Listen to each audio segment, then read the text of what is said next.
Long days, pleasant nights, and welcome to Kingslingers, a Doof media podcast journeying through Stephen King's Dark Tower series and beyond. I am your host, Constant Reader Scott Daly, and I'm joined, as always, by the man who's been plaguing my dreams for the past 2 weeks.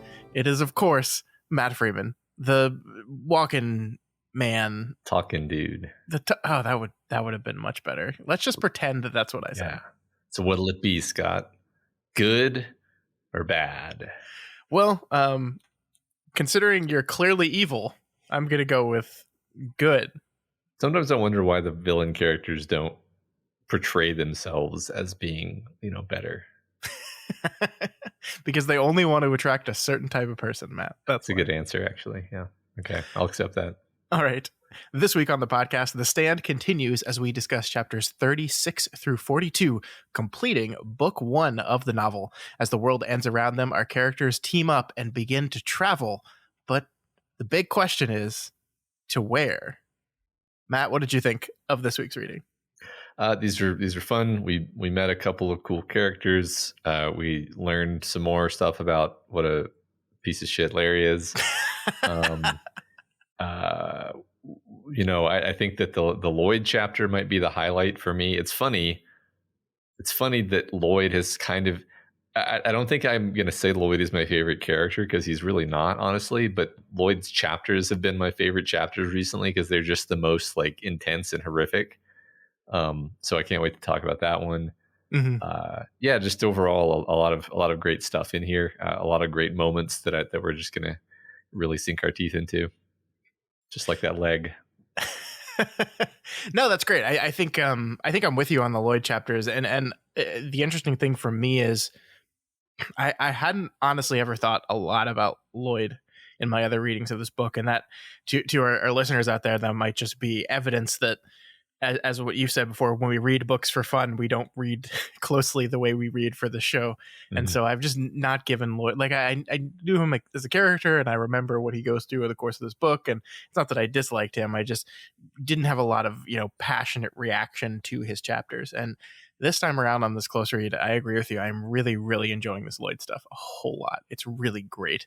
I can't wait to talk about it. Yeah, it's the part where my attention is totally fixated. Mm-hmm. I like a bird could fly into the room and I wouldn't notice when the Lloyd parts are going on. Sure. Yeah, I mean, it's really an embarrassment of riches, especially this week. I think all these chapters are great, and we just have the greatest of the great in the Lloyd chapter, and also in the vignette chapter where Stephen King once again zooms out and flies around the world and sees what's happening to random people. It's a great collection. Great. I know I'm being hyperbolic every week, but that's because I don't know how to explain to you how much I'm enjoying this reread of this book without hyperbole. I really don't. Yeah, well, no, I mean, I've said it several times now, but I see why people love this book. I see why this book is so popular. It is a tour de force, and every week just continues to have these incredible nuggets in it. I get it. Awesome. Well, let's get into it. First, though, we do have a couple of quick announcements. We just want to continue to remind you of the Do the King Thing short fiction contest that is going on right this very minute. You still, I believe, Matt, I haven't checked the dates, but I think they still have a couple more weeks to submit their short stories. Yeah, is that accurate? I think it's 2 weeks. That feels right to me. It looks like it's a week from when you're listening to this. So our due date is the 25th of August at midnight Pacific Standard Time. So if you're listening to this on the Thursday it comes out, you have exactly 1 week to get your short story in. Yeah. 2 weeks from when we're recording, but whatever. Yeah. Well, not really. That makes it seem like we're recording days ago. That's Scott. Just allow me this little white lie. Okay. All right. We recorded this episode so long ago, folks. If you need a refresher on the rules and how to submit and all that stuff, you can find a link to doofmedia.com in our show notes, which will break all that down for you. So get those stories in. We've already got a bunch of submissions. It's been really great so far, and please keep them coming. Thank you guys so much. Yeah, so awesome. Get those in. The other thing we need to talk about, Matt, you want to handle this one?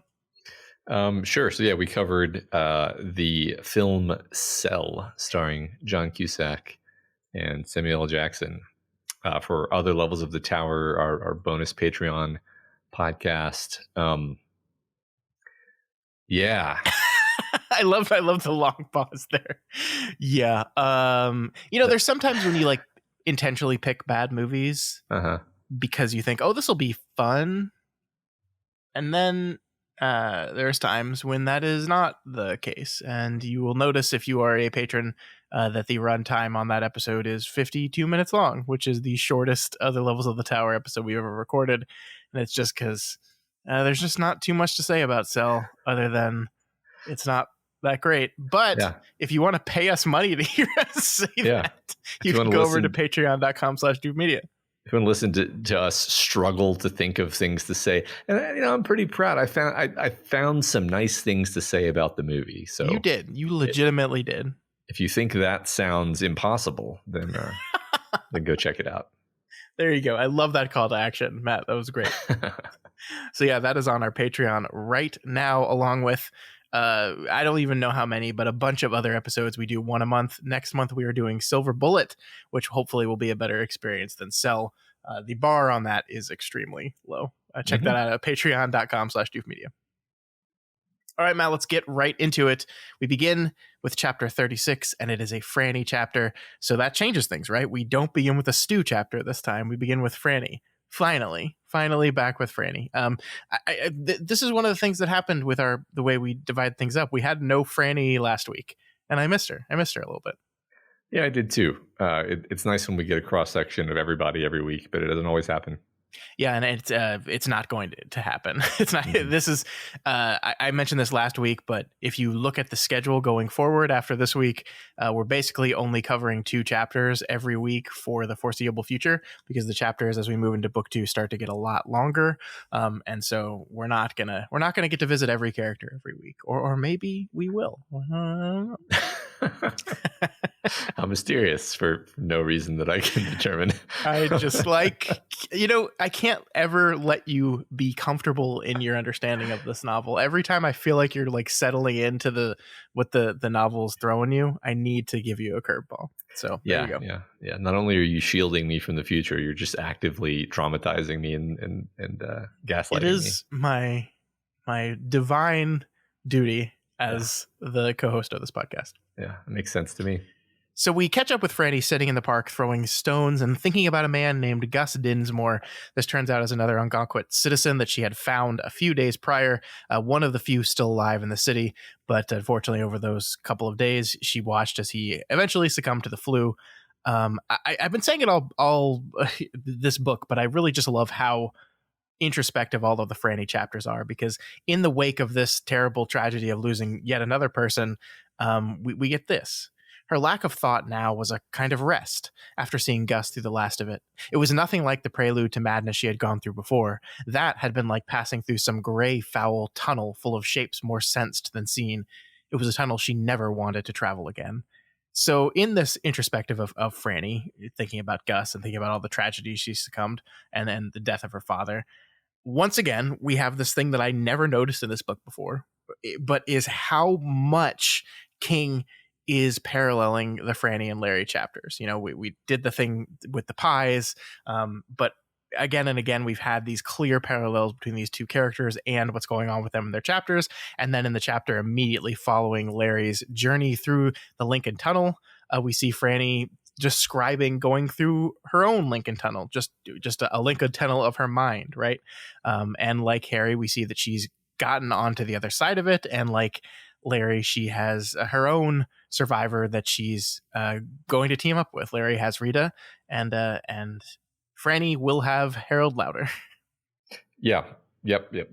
I'm so glad you pulled that out. I think one thing that I've been observing is Larry is being found severely wanting, but especially in light of these direct comparisons to Franny, who is actually handling things well and being basically an impressive, moral, upstanding human being. In fact, I think that Larry wouldn't come off nearly as poorly if we didn't have the example of Franny as a direct comparison point.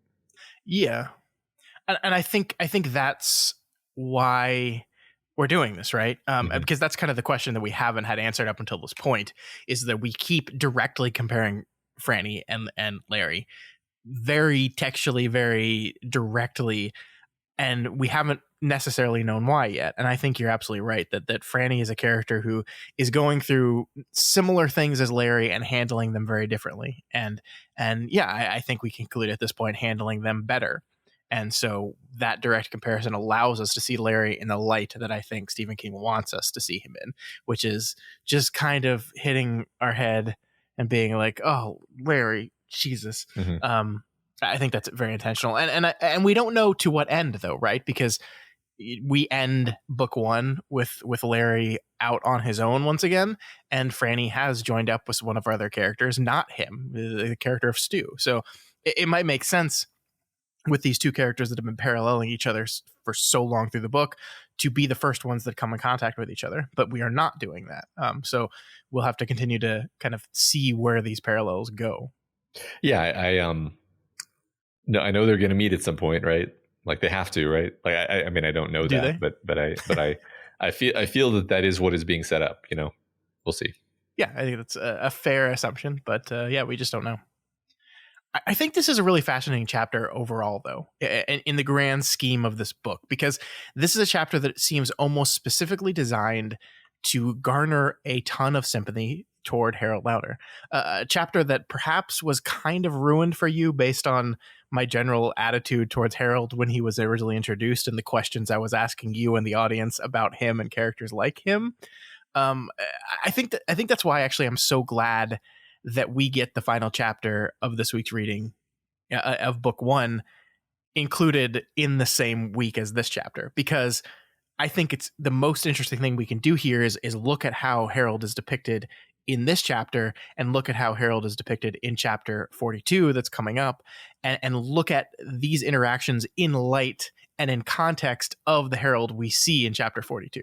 Because I do think there's a lot of this chapter taken on its own where you're just like, oh man, I kind of feel bad for poor Harold. And maybe Franny was too quick to judge him. Maybe we were too quick to judge him. Maybe this is a decent, good guy after all. And then I think chapter 42 shines a much different light on that whole thing. Yeah, I mean, I feel like the worst you would say about Harold based on this chapter is that he's kind of a big whiny selfish baby, but not that he's like a monster or like a rapist or something, which I feel is kind of the direction we're heading with this character. And you know, I don't really know exactly, but it just seems like that's kind of the thrust, is that he's entitled, he's childish, he's selfish, and we see some of that here, but it doesn't seem irredeemable, you know. Sure. I mean, I think that the overall feeling that we get from this chapter is Harold is nice and kind and good, possibly, and maybe the context of that, as we see when we see him in the next chapter, is, well, that was because he was in these moments getting exactly what he wanted, where he was getting Franny, not to put too fine a point on it. And so that is a version of Harold that comes off as the nice guy, the agreeable guy, the friendly guy, and we see another side of him a little bit later. Well, I think that there's a reading where you can go through all of this and you can actually look at it from Harold's perspective, and things look different from Harold's perspective than they do from Franny's. We'll talk about some of those things as they come up, I think. Yeah, they're both making they have a different view on what their relationship is, I think. Yes. Sure. So I liked this part right here, and I wanted to talk about this a bit with you. There would be other people, no matter what Harold said. If the system of authority had temporarily broken down, they would just have to find the scattered others and reform it. It didn't occur to her to wonder why authority seemed to be such a necessary thing to have, any more than it occurred to her to wonder why she had automatically felt responsible for Harold. It just was. Structure was a necessary thing. And I think that's a really interesting thing to think about. And I think a lot of this week's reading, through Glenn's interaction with Stu, through Lloyd and his time in the prison, is kind of centering around this idea of structure and society, and whether this is something that is necessary and what that thing will look like here at the end of the world. Yeah, I definitely think that this attitude is being set up to connect with Lloyd's later musings about key holders and like the type of person who's responsible for his imprisonment and subsequent abandonment is like the type of person that Franny is. Like she would self-identify as, yeah, I'm a key holder. Sure. And so I think that's the kind of a dichotomy that's being set up here.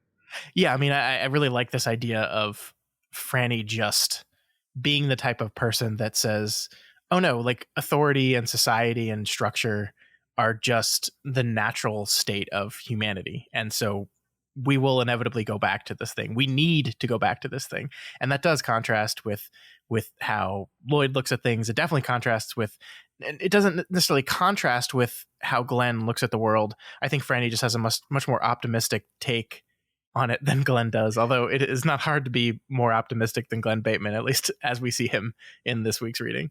Yeah, I mean, we haven't seen what Franny is going to actually choose to do, but you can imagine her, not finding that structure and that authority and being like, well, I guess we have to make it then. Yeah. Whereas Glenn would never do that. Glenn would just be like, no, I'm just going to be over here with my dog having beers. Yeah. So Franny finds Harold out front of his house, shirtless and spilling out of his tight swimwear, frantically mowing his front lawn. When Harold sees Franny, he runs back into the house and hides, telling her to go away because she doesn't even really like him anyway. Franny ignores him, and we get just a really, I think, wonderfully fascinating scene where we really kind of open up Harold Outer a little bit and explore him. I really, really like this whole thing. Yeah, I love this bit. I mean, it definitely humanizes him, and it's hard to, hate him too much despite how kind of, unpleasant he is. Yeah, no, definitely. And I think that's what King wants. Like, again, I think perhaps I erred in the way that I kind of set him up with you to be immediately hateable.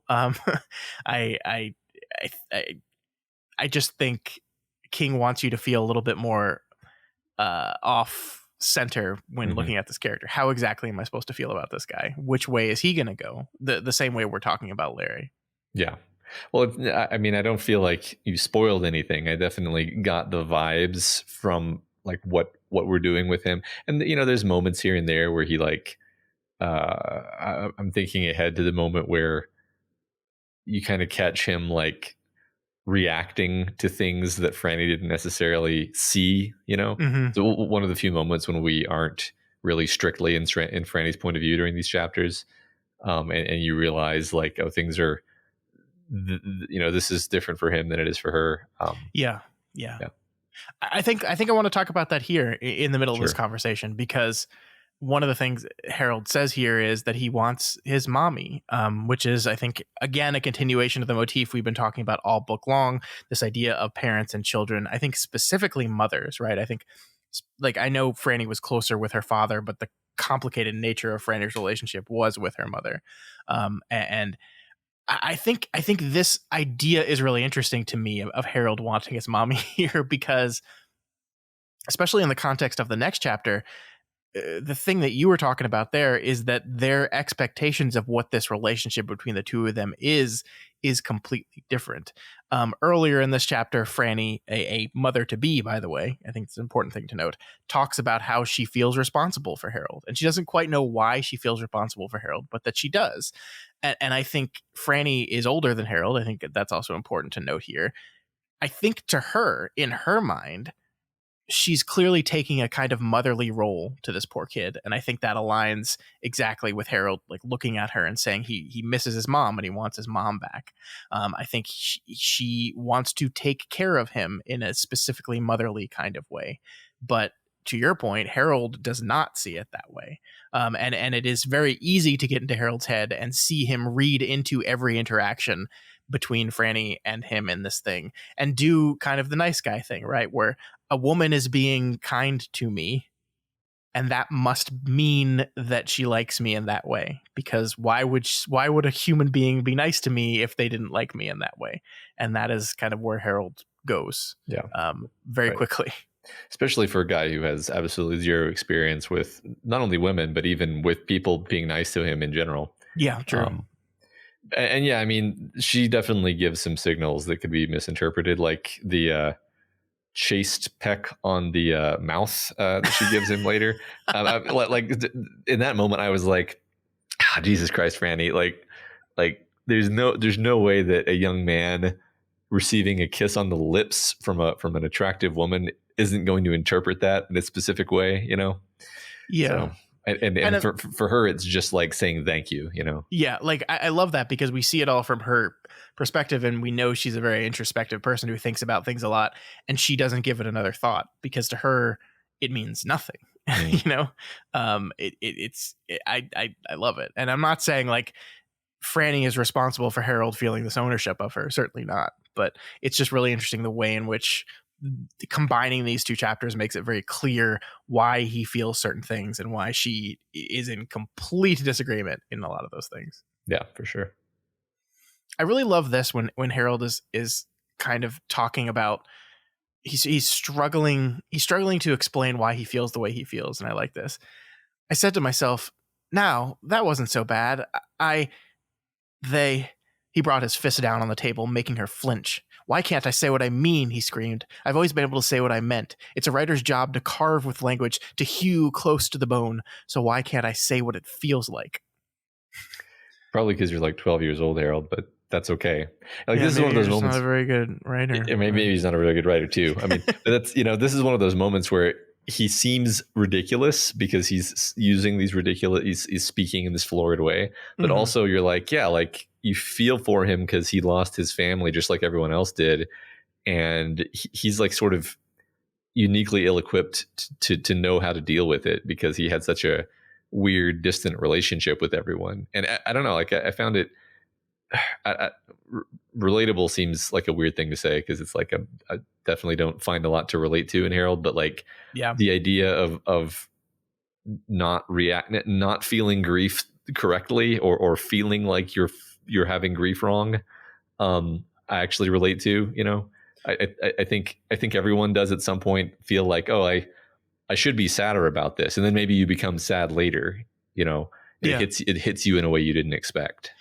Grief is a weird thing, and I love the way Harold kind of describes what he thought grief was. Is that it's just a thing that happens when something happens. It's like the same idea when your bladder gets full and you have to pee. I think is what he compares it to. Right? It's just a thing that X happens, therefore Y is going to happen. So lose loved one, therefore grief. And he's a little confused that he doesn't feel that way. And it's because grief is this really weird thing that affects everyone differently. And yeah, I mean, it maybe doesn't shine a great light on him that he doesn't feel immediately sad for his parents dying. Maybe, I guess. I don't want to be judgmental on how people experience and feel loss, right? That doesn't seem fair because they're not in control of it really. But I love the way he describes that for sure.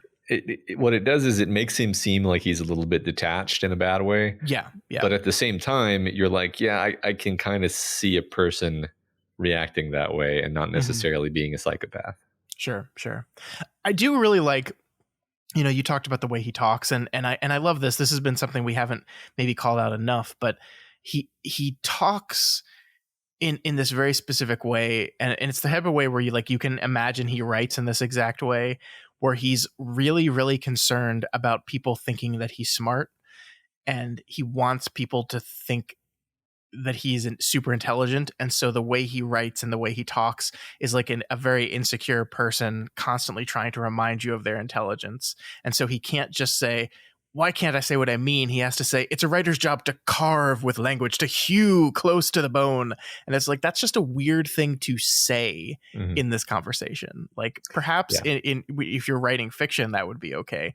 But it comes off as this incredibly insecure person who is like trying the hardest to broadcast. Like he's kind of identified himself as better than everyone else in this very specific way where he's smart and he's able to express himself like he's the writer. We get little bits and pieces of him writing, right? We know he's got a typewriter and he's been plinking away at it. That's one thing Franny can hear from all the way across town, but we don't even actually know like what he writes or why he likes writing. It seems like it's just a thing that he identified with because it makes him feel like good about something. I don't know. Yeah, sure. I think maybe it was something that he got positive feedback for in a world where he didn't get positive feedback for much of anything, I like and so that. so he decided to make that his whole identity. Yeah, I mean, I have, I count myself in this group, and also I have friends where it's like some specific junior high school teacher was like, "Wow, Matt, your essay is really very good," and then you're like, it's like Inception. They left the spinning top in your 11-year-old brain, and now you're a writer for the rest of your life because you got like really firm positive feedback on something that sort of unambiguously reflects well on who you are on the inside, and you're like, yeah, this is a drug that I need more of. And so you can imagine this happening to Harold Lauder, especially when like nothing else in his life is going right. Yeah, I think that's fair. I just wanted to point out though that the thing that is happening while this scene is playing out, and while we're starting to feel more and more sympathy for Harold, Franny is drinking Kool-Aid. She's drinking the Kool-Aid. But importantly, I think it's Kool-Aid that Harold has failed to sweeten, and so it tastes awful. I don't know, Matt, have you ever had Kool-Aid without sugar in it? I don't. I didn't know you were supposed to put sugar in it, but I've never made my own Kool-Aid. So You were supposed to put so much sugar in it. Okay. Kool-Aid is not a functional drink without sugar in it. It's like, I don't even remember how much it is, but it's an absurd amount of sugar. It's basically like just under the point where the sugar stops mixing. Yeah, well, I think It's like, that's most like sodas and yeah, things that people drink yeah. too. But I mean, that's interesting imagery, right? Like Yeah. she's drinking the Kool-Aid and not entirely buying it though. Buying it enough, but not entirely buying it because the Kool-Aid is bitter. It's not sweet. It's not going down easily. Right. Well, it's interesting that she makes herself drink it though, even though it tastes bad, right? Yeah. Which is it's sort of a, if we're taking the metaphor, right? It's like she knows she shouldn't, but she's doing it anyway to be polite, to be nice, to go along, to get along. Yeah, and because she feels this sense of ownership over him. Ownership is the wrong word. This sense of guardianship that she needs to protect him. That the motherly instinct, I think, that is happening here. I think you're right. Yeah. Yeah. I like this part a little bit when they're picnicking later. The text says, her Twinkie disappeared into Harold's mouth in a single bite. His belated grief hadn't affected his appetite, Franny observed, and then decided that was a rather mean way to think. I think this is, again, just a really good example of how introspective Franny is. And that comma and that last beat of that sentence is entirely unnecessary because it's not like she's communicating. She didn't communicate that mean thought to anyone. And she doesn't communicate her retraction of that mean thought to anyone. And yet she does it anyway because she just is aware of herself in this very specific way. And it allows us to get this really clear image of who Franny is. Because what this does is once again remind us, oh, Franny's a good person. That even when she slips up and is maybe a little unfair and a little mean to someone, she even calls herself on it. You can kind of almost hear the voice of her father in that this kind, very patient man. I think you're right. And his influence on her.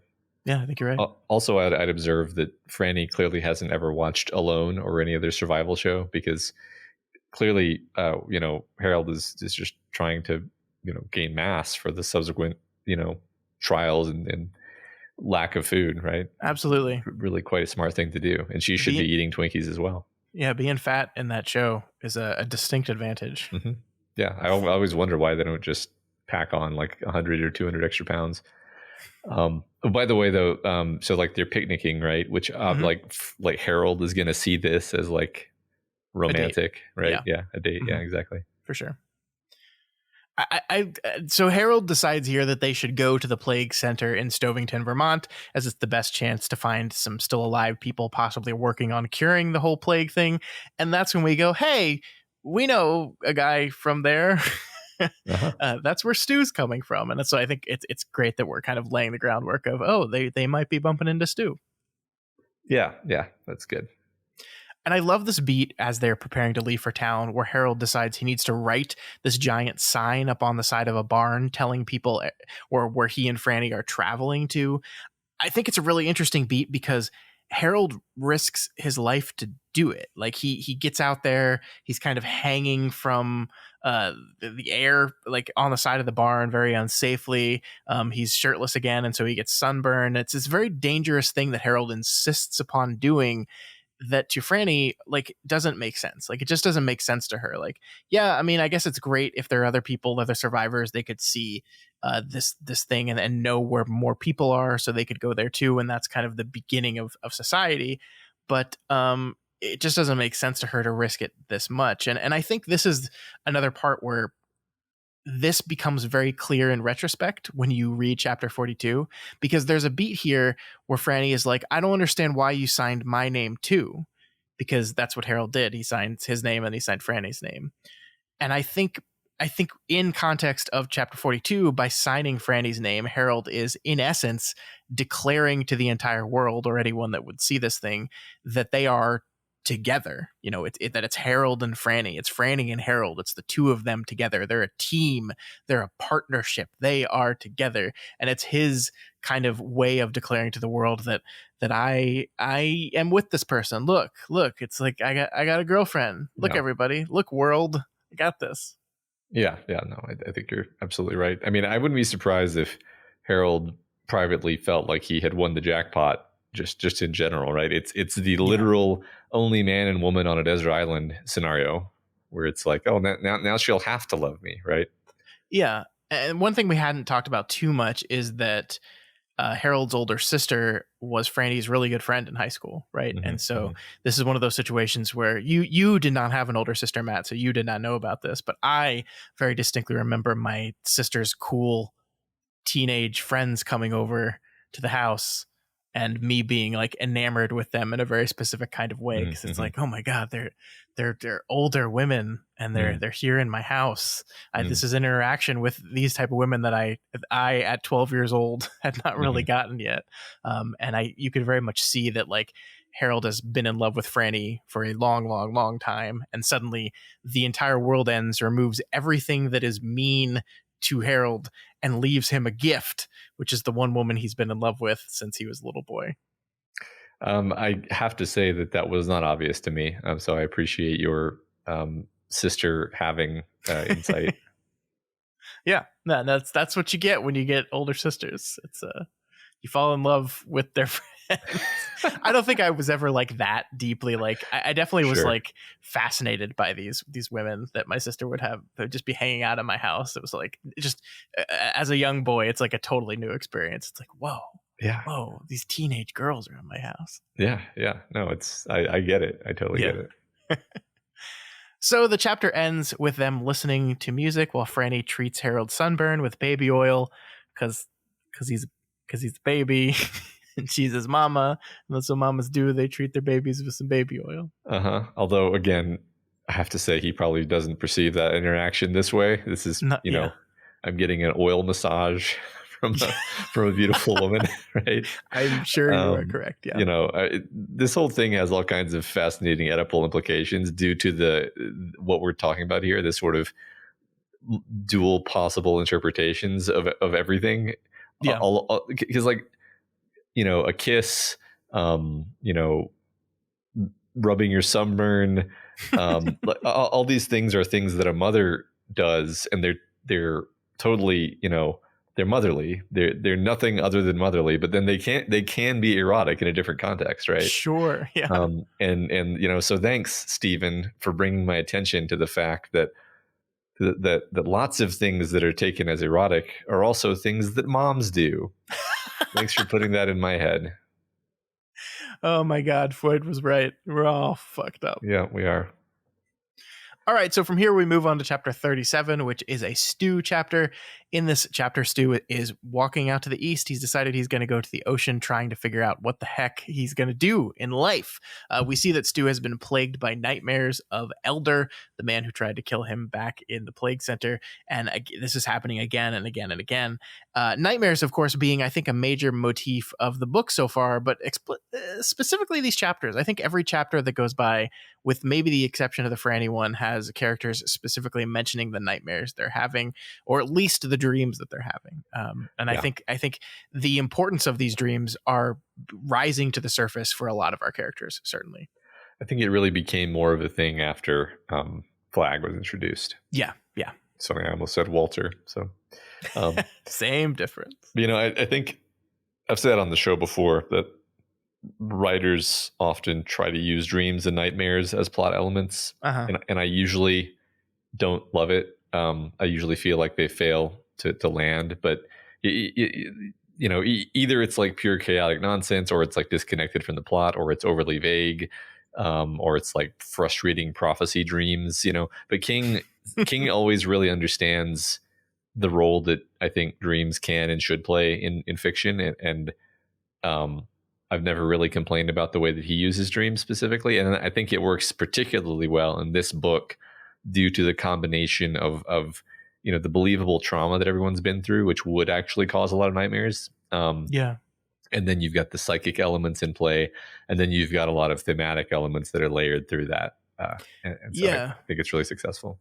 No, you kind of wonder where the idea of kind of positioning dreams as kind of the place where, as we learned this week, these two representatives of these two different sides kind of communicate with our characters early. And I wonder if it's literally just the idea of the fever dream. He's introducing the concept of a plague into the story, and so he's like, well, what are the things that go along with that? Oh, it's like fevers and fever dreams, and obviously none of our characters are having these nightmares or having plague related fever dreams because they are immune to it, but you can kind of just see the line of thought go from A to B there.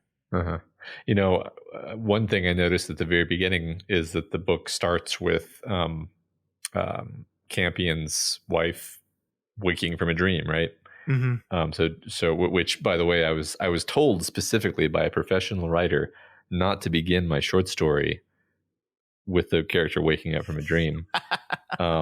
But King did that, and I think that really just shows you how central dreams are to this whole story that he's crafted. Yeah, that's a good point. I hadn't thought about that, but you're absolutely right. Yeah. So suddenly, as Stu is walking, he comes across the dog Kojak, which is distinct and important because dogs were not immune to the superflu, and so most of the dogs we've seen in this book are dead. But Kojak appears to be like the human that is his new owner, immune.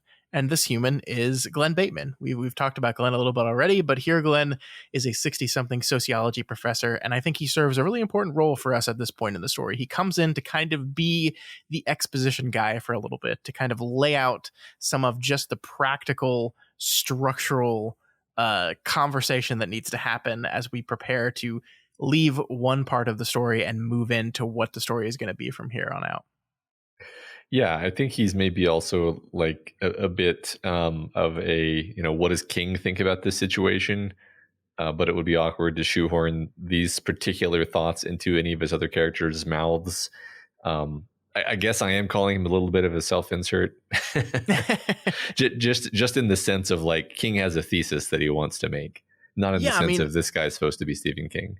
That's certainly possible. I don't see Stephen King as quite as pessimistic and as Glenn Bateman is, and nihilistic as Glenn Bateman is. I think he comes off as this pretty nihilistic character, but I do think that like Stephen King, at least in the books we've read, like kind of betrays this idea of technology as bad and that kind of technological progress as responsible for some of the downfall of humanity. Like that, I mean, that's a big, huge part of what we see in the Dark Tower. So I think to say that this is that Glenn Bateman matches up with that and therefore perhaps betrays a little bit of something about what Stephen King actually thinks, I think is certainly fair.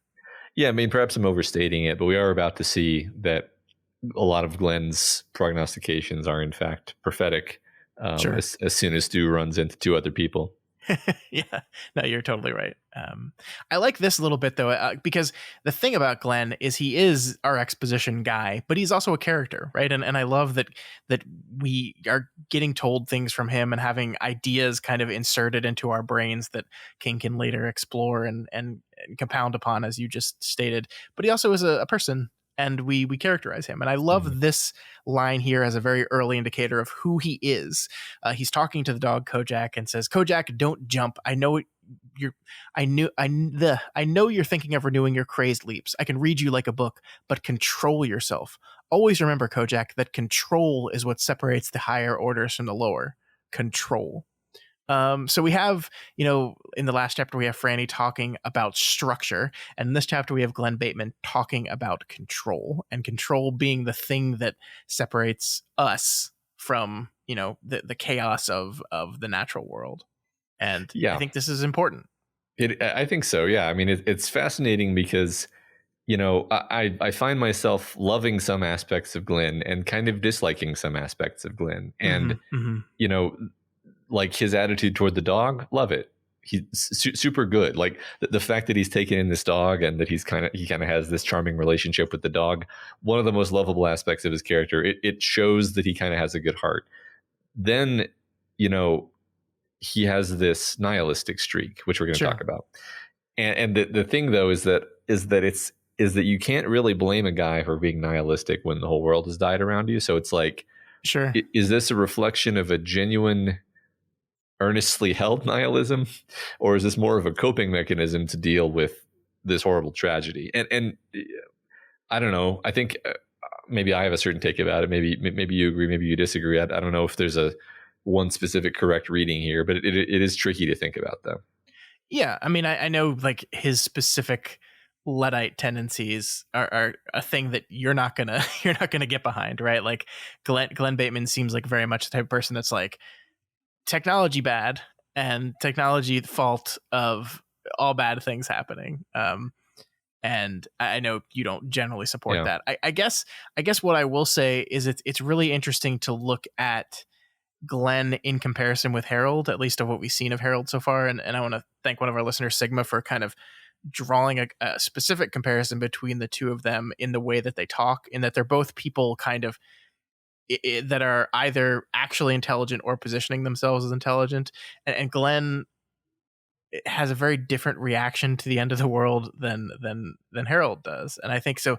It's not as if Glenn is like happy about everything that's happened here. He's just like, this is just kind of what happened. I understand how societies work. I understand how people work. And this is kind of just, this is the way people are. So, I mean, it does come off as a bit nihilistic, but I also like, you don't really see him taking any specific pleasure in any of it, in a way that I think that it comes off from Harold a little bit that he is. Yeah. And he's kind of like, unfortunately, this is what I predicted. And there's not even really a lot of smugness there. It's just some cynicism though, for sure. Yeah.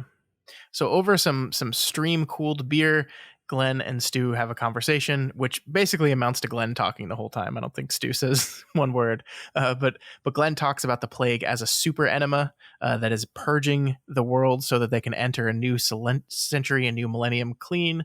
We learn that Glenn did not like the word world before the plague, but he doesn't seem to have a lot of optimism about the world after either. He instead chooses to see society as this inevitability of humanity. We are social creatures and we will inevitably come together to form a society, and society will inevitably form a conflict.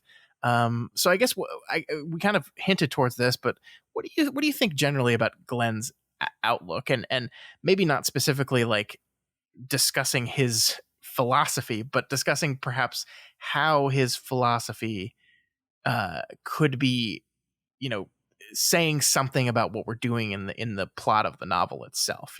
We see kind of the grounds being laid for some sort of coming conflict that Randall Flagg seems to be preparing for and recruiting for. What does Glenn's outlook have to do with that, or how does it reflect upon it? Yeah, I mean, I feel like he's just being a sociologist and kind of calling it as he sees it, right? Like, sure. And not taking a side, right? I think that's kind of why I'm sitting here accusing him of nihilism, because I find it almost cowardly to like not take part in the struggle between, order and goodness and chaos and evil, to just be the guy who sits there and cracks open a beer by the stream when he knows that this is the challenge that the world is going to be facing. He doesn't want to be part of building it. He just wants to live out his days. Sure, I, sure. I don't like this aspect of who this character is, but you can't really argue with his diagnosis just on an objective level. I think.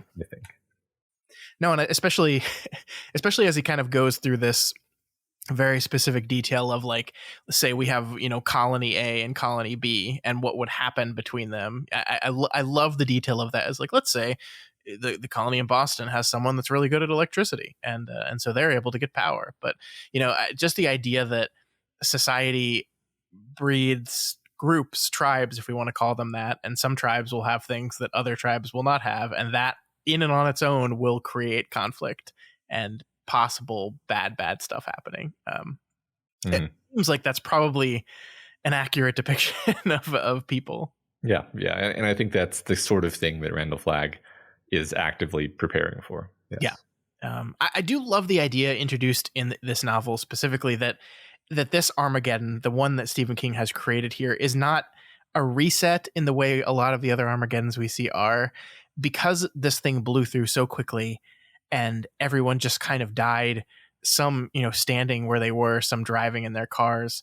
They just left all the things around them, weapons, technology, fuel, food, all these things are still here. All these things still work. All we need is for people to pick them back up and plug them in or use them, It's a world where there are suddenly almost, like 300 and something million less people than there were, but all the stuff is still there. And so, the resource situation is very unique and different in this story than a lot of Armageddon stories. Like, there wasn't mass destruction on the countrywide scale to the point where, we see a lot of, like, I'm thinking of Station 11 specifically, where they're like breaking into houses and desperately looking for medicine and things like this. It's like that kind of stuff is plentiful in the world that we've created here. And maybe it won't always be that way, but in the short term, it certainly will. Yeah, in the short term, it's nothing like your Mad Max hard scrabble for resources situation. In fact, everything we've been seeing so far in the story has been people sort of living it up in a sense. I mean, they're experiencing enormous grief and trauma, but like they're just hanging out and having beers and eating delicious food that that Glenn has collected. Yeah. So it's not that sense of deprivation at all. And I feel like this is a phase in the post-apocalyptic, Armageddon type stories that we don't typically see. We typically cut from the end of the world to what the world looks like years later. And I like this phase because this is a moment of, like, there's nothing to do. There's nothing you're really responsible for. You're not scrounging for food. You're not scrounging for warmth. Like, all these things are readily available to you still. And the question then becomes, okay, well, what are you going to do with it? What does that look like? Like, how are you going to react to this specific world right now? And are you going to just rebuild everything exactly the way it was? What are you going to do? And that's kind of the thing that I think Glenn here says is inevitable. Yes, we will rebuild things exactly the way they were. Like, I think he says, like, humans are addicted to technology. We know it exists now. We know it's here. We know how much easier it makes life. And so the first thing we will do is try to re-embrace every little bit of technology that we have achieved, damning any and all of the consequences. Mm-hmm. Yeah. I the cynic in me likes to sort of nod along when he says that, but also I'm like, we haven't used the nuclear weapon in an armed conflict since 1945. Like, the world has gotten more and more peaceful pretty much consistently. Yeah. So like, like if I were, having beers with Glenn, I would just be like, I think maybe you're being a little too cynical, buddy. Cause like we're not so horrible actually. Yeah, but I think this is cynicism is perfect coming out of 1978, right? I think it perfectly matches the cynicism of that time period, especially as an American looking at our government and Vietnam and all these rough things that have occurred over the past 10 years. But of course, also great improvements. It's tough because I totally get where the nihilism and cynicism is coming from, but I think I generally agree with you that overall, on the large scale, there has never been a better time to be a human being than right this very second. Mm-hmm. When you and I sitting here talking, like, Yeah. I would rather be born right now than at any other period in human history. Yeah, and no, that's a good. 1978. That's a time when I think everybody. I don't know when exactly they were doing the fallout drills, at school and so forth. But like, yeah, that was a time of enormous fear and sort of feeling of betrayal and all these things we've talked about before, where maybe it wasn't the case in that moment that things were better and trending better. Yeah, I mean, I think we talked about, was it during Salem's Lot that we talked about just how readily an occurrence that like violent stuff was happening on the streets, like explosions, like just constant like violence and unrest was occurring a whole lot in the country at the time. And so, yeah, I mean, it's very easy to look at that thing and not think, hey, we're trending downward, not upward here. Right. And that's, again, one of the weirdness of this being set in 1990, which is a time where I think most people in 1990 at that point were like, hey, we're trending upward. Yeah. This, I wouldn't even call this something that rises to the level of being a gripe. It's just, I personally disagree with the fictional character, and so I'm gonna, which doesn't matter. I mean, that's kind of why I wanted to tailor. I mean, I think it's fine that we talked about this, but I think it's more important to say, what does Glenn's outlook on humanity have to say about the story we're telling here? Yeah. Rather than what do we specifically think about Glenn Bateman's morality? I agree. I couldn't help slipping some editorialization in, but yes, I agree. I do not blame you at all about that. Yeah. So Glenn also mentions a dream that he's been having. He says in this dream he sees a man.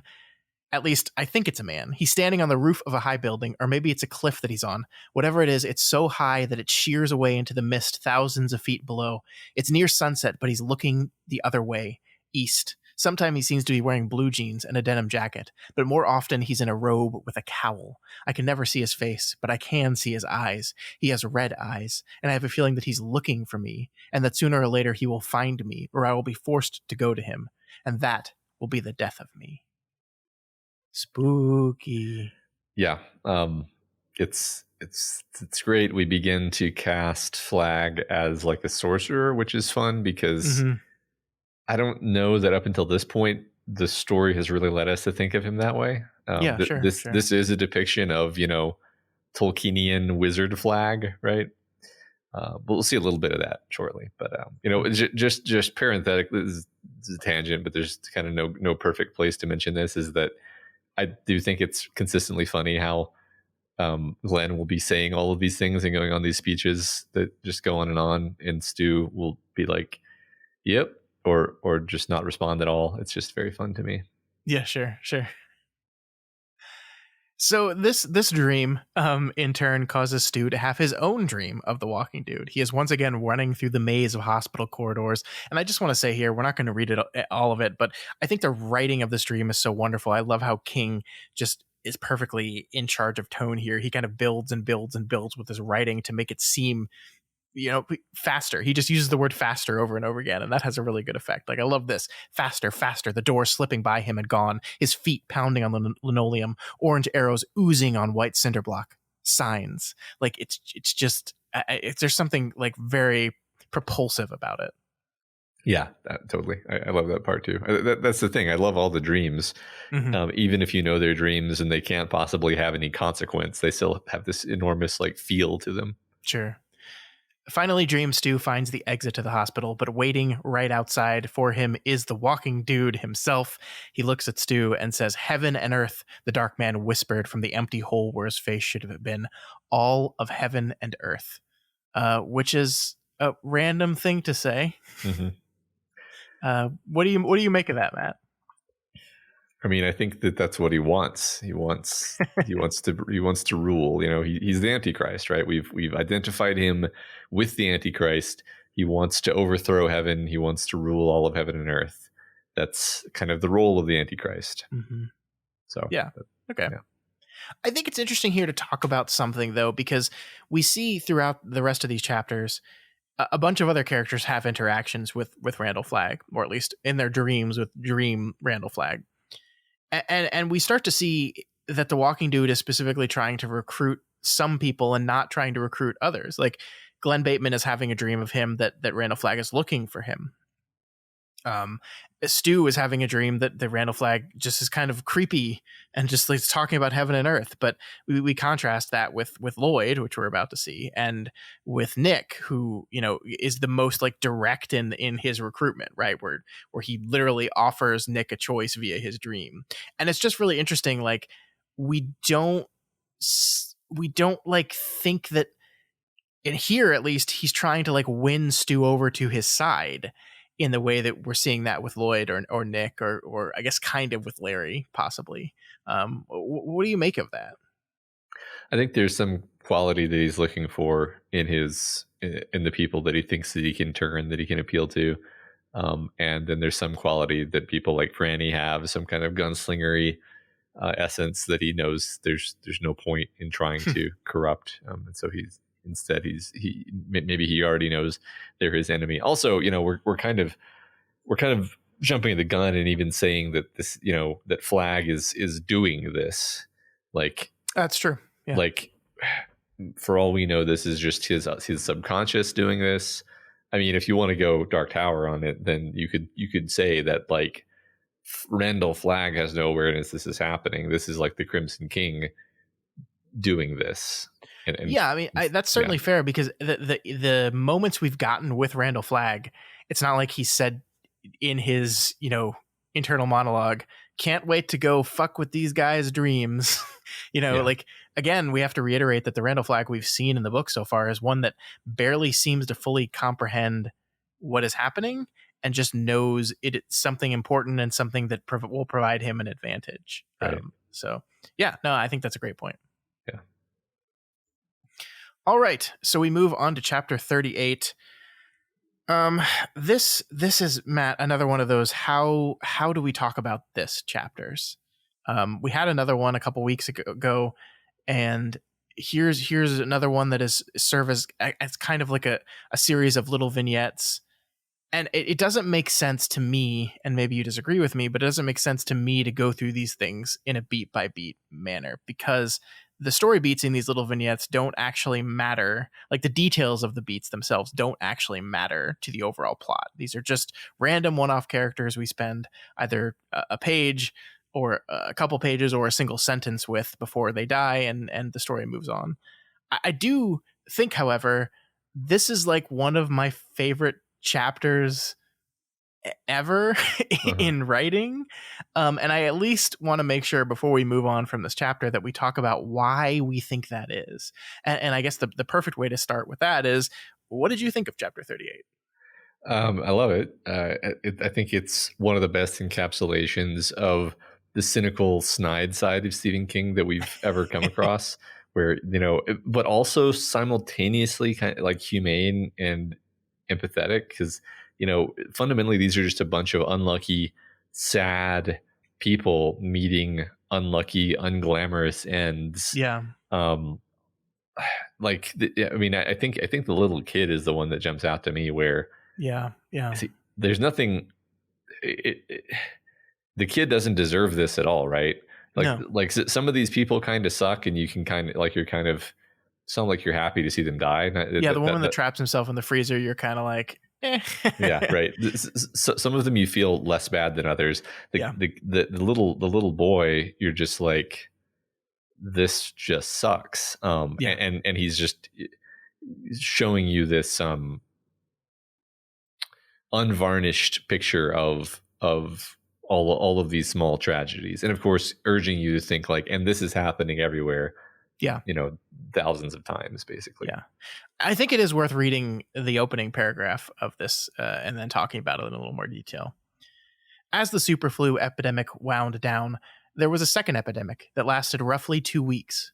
This epidemic was most common in technological societies such as the United States, least common in underdeveloped countries such as Peru or Senegal. In the United States, the second epidemic took about 16% of the superflu survivors. In places like Peru and Senegal, no more than 3%.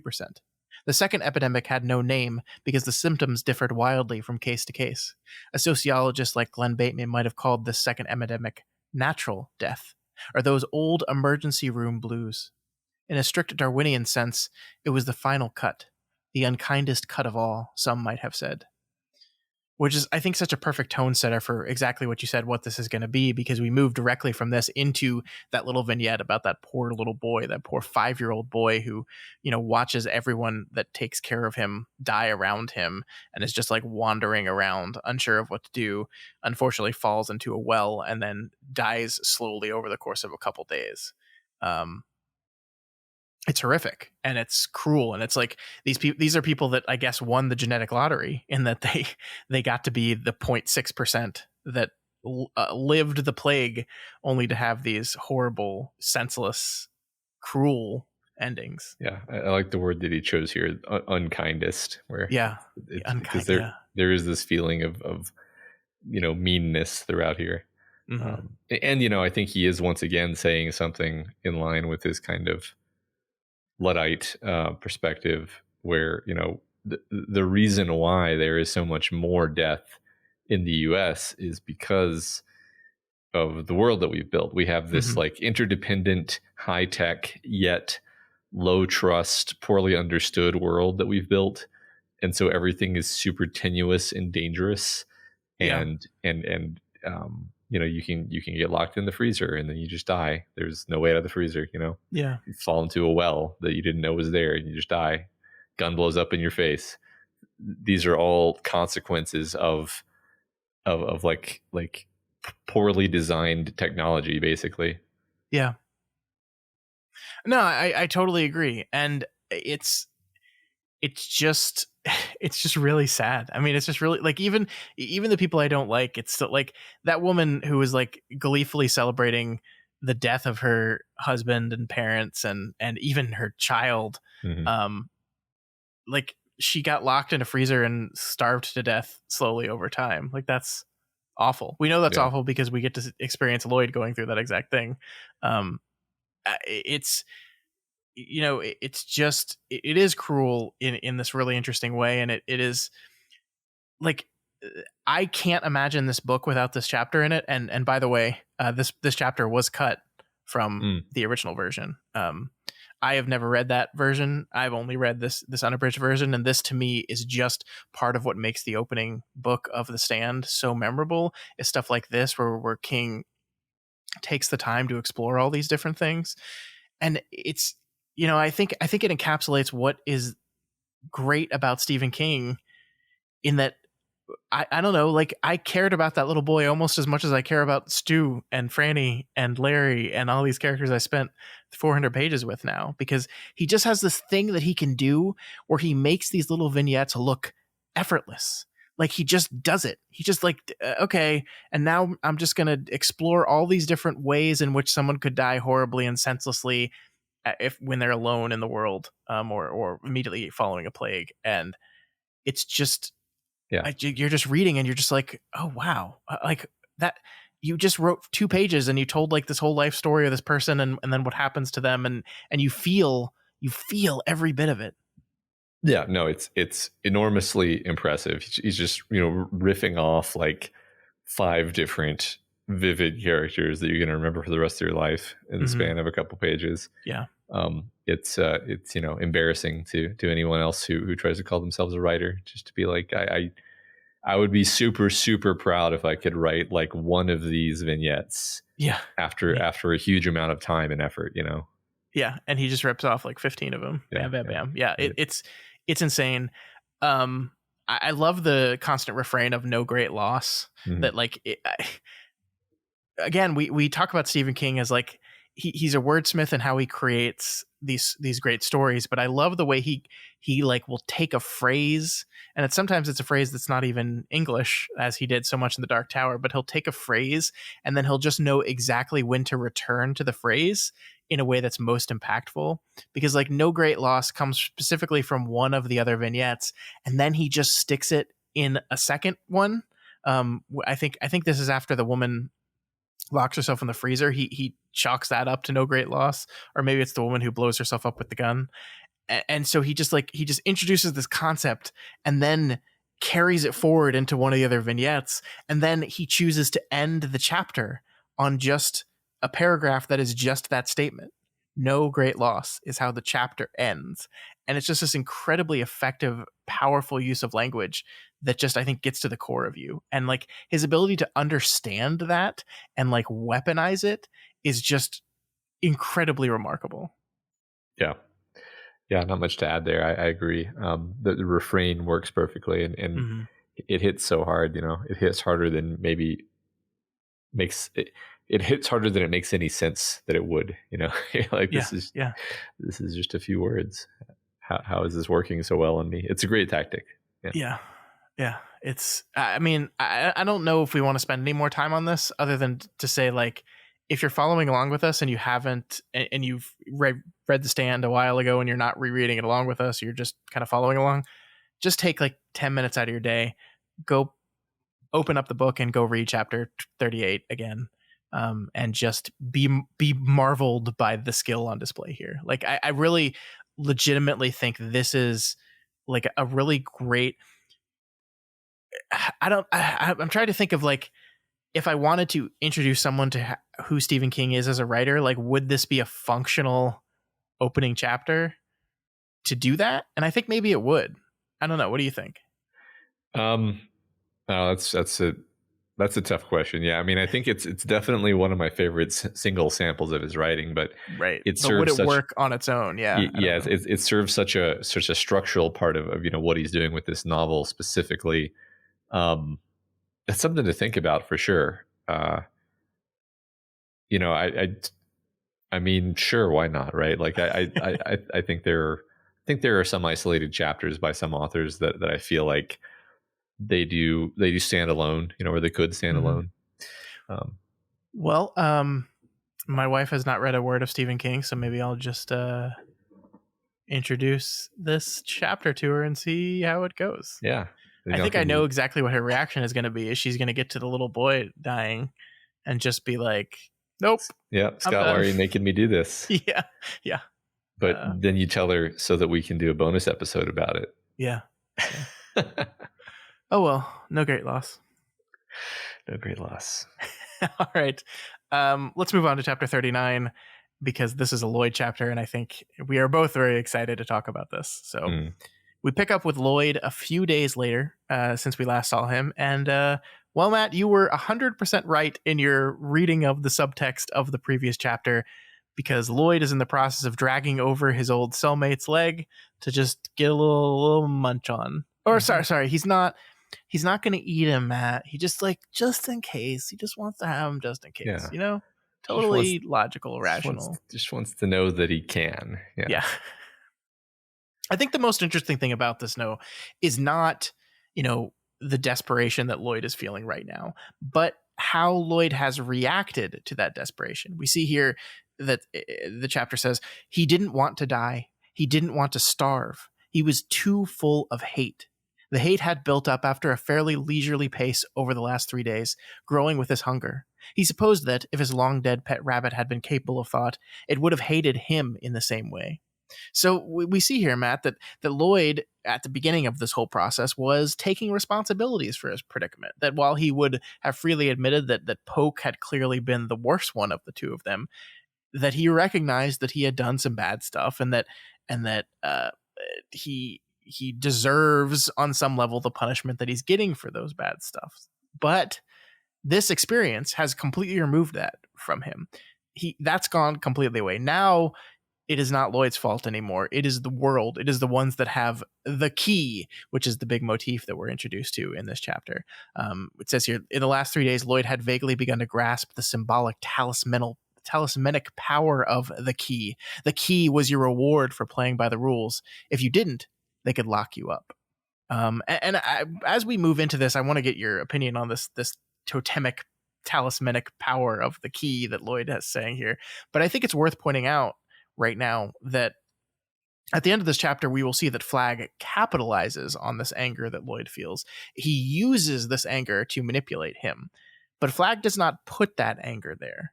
Just like Flagg did not release the plague, he is an opportunist, right? He doesn't create these things. He doesn't force you into choices. He merely capitalizes on individuals' worst instincts.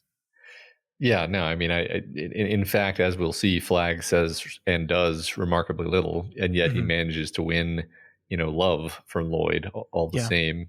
He opens Lloyd's door, yeah, but I think more it's the fact that he says just the right things to sort of appeal to Lloyd's state of mind. sure, sure. So, what do you think about Lloyd's philosophy of the key?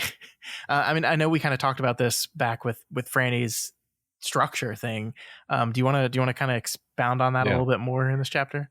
Yeah. I mean, basically, it reminds me a bit of something we talked about a long time ago in some other context. I forget exactly, but the idea of like Cormac McCarthy's carrying the fire motif, which I think is something that Stephen King has even sort of referenced directly. I'm kind of blanking right now, but King has always had this idea of like there's the gunslingers who are the lawmen, who are the purveyors of order, and they're not necessarily nice, but they're necessary.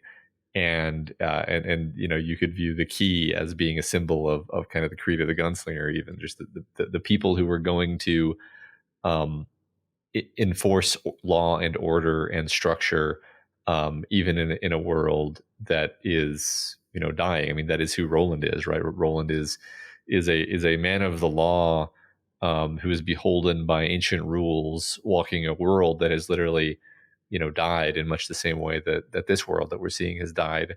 And so, I think we have an embarrassment of riches around us because we have all of this language for talking about the gunslingers in Gilead. And like that to me, that's the images that pop into my mind when Lloyd starts talking about the key. I like that. I like that a lot, and I think that's great because just like with the gunslingers and with Gilead, that the people that hold that key become the perfect scapegoat for every problem that Mhm. you have, right? Like Lloyd sits here and he's trapped, and it is not fair that he is starving to death in a prison cell. Certainly not. Like, he did bad stuff, but I don't think anyone deserves to be treated that way.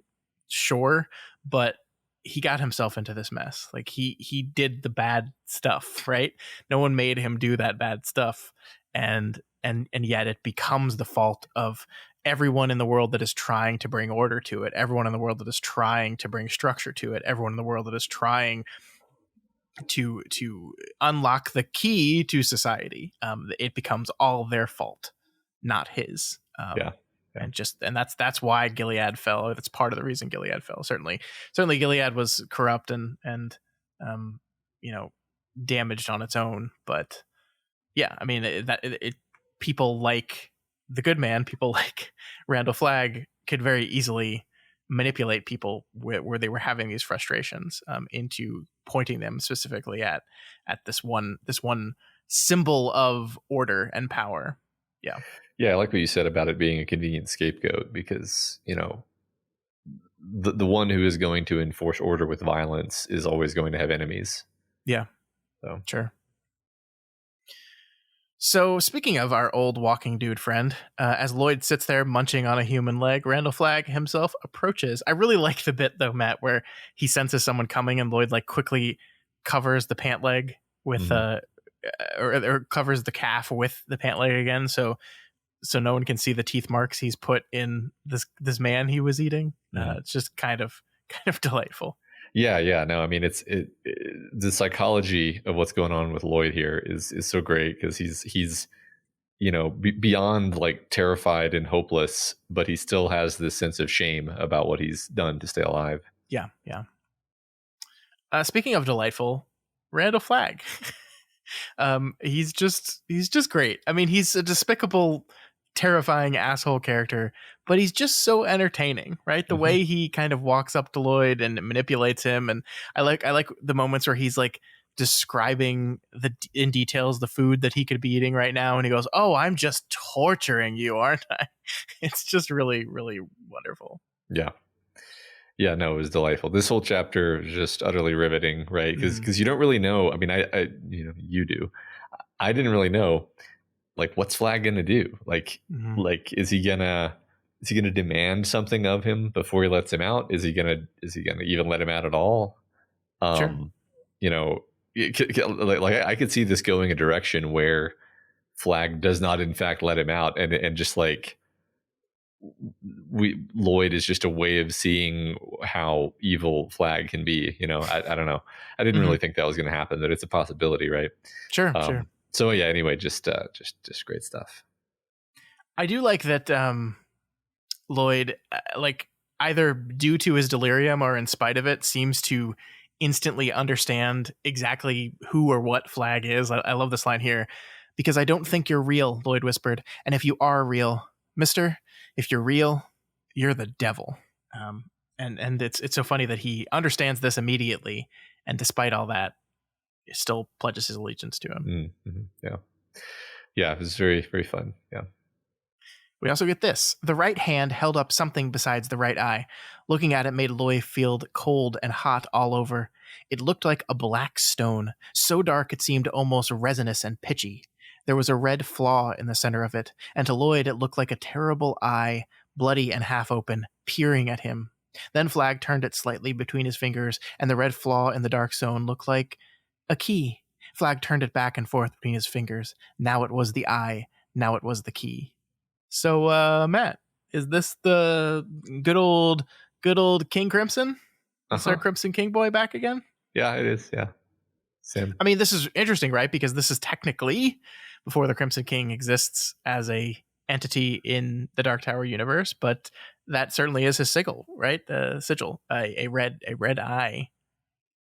Yeah, no, I mean it is, but there's a lot of imagery here that is straight up Lord of the Rings, So like King is obviously super influenced by Lord of the Rings. We've talked about this.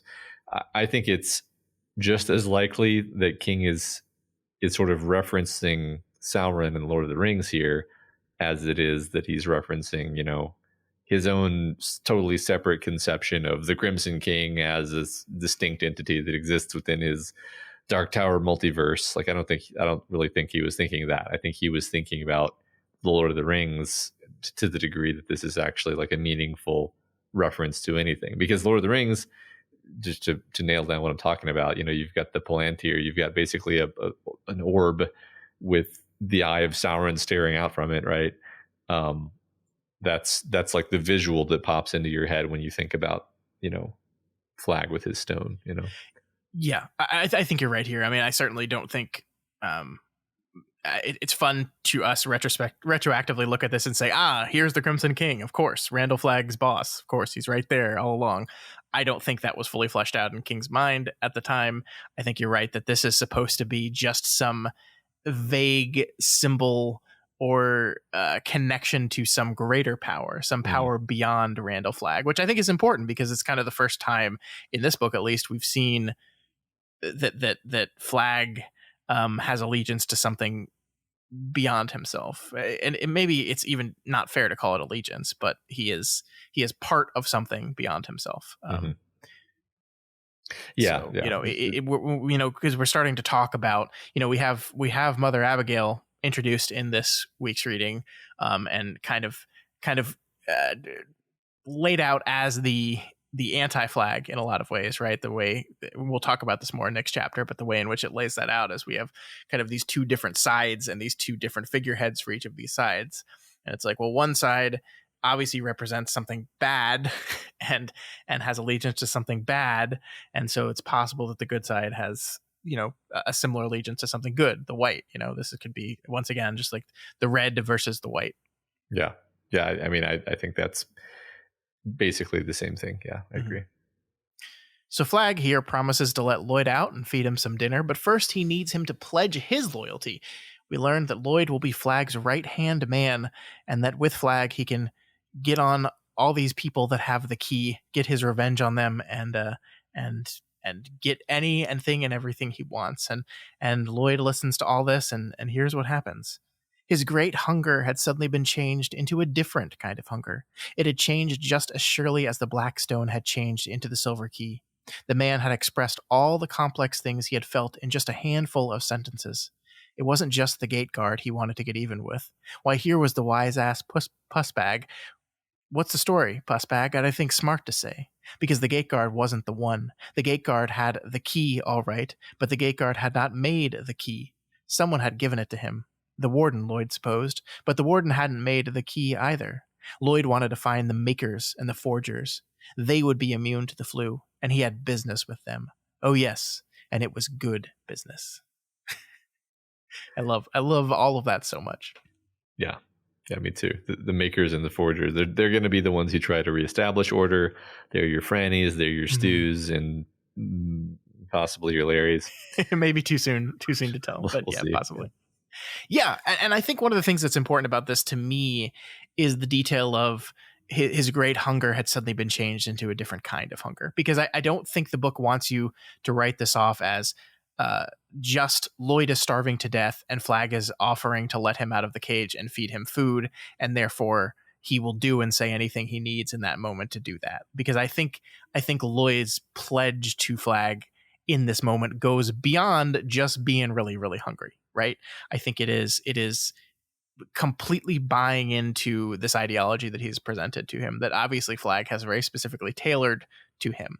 And I think it's really important that the book gets that across to you. And certainly his hunger is a tool that Flagg is using and wielding in order to enhance that suggestion and that influence over Lloyd, but it's not all of it, right? Yeah, no, I almost feel like Flagg would be much less interested in him if it were just about physical hunger. Mm-hmm. Mm-hmm. So Flagg releases his loyal servant from the cell and hands him the key, the Black Rock, the sigil of the Crimson King.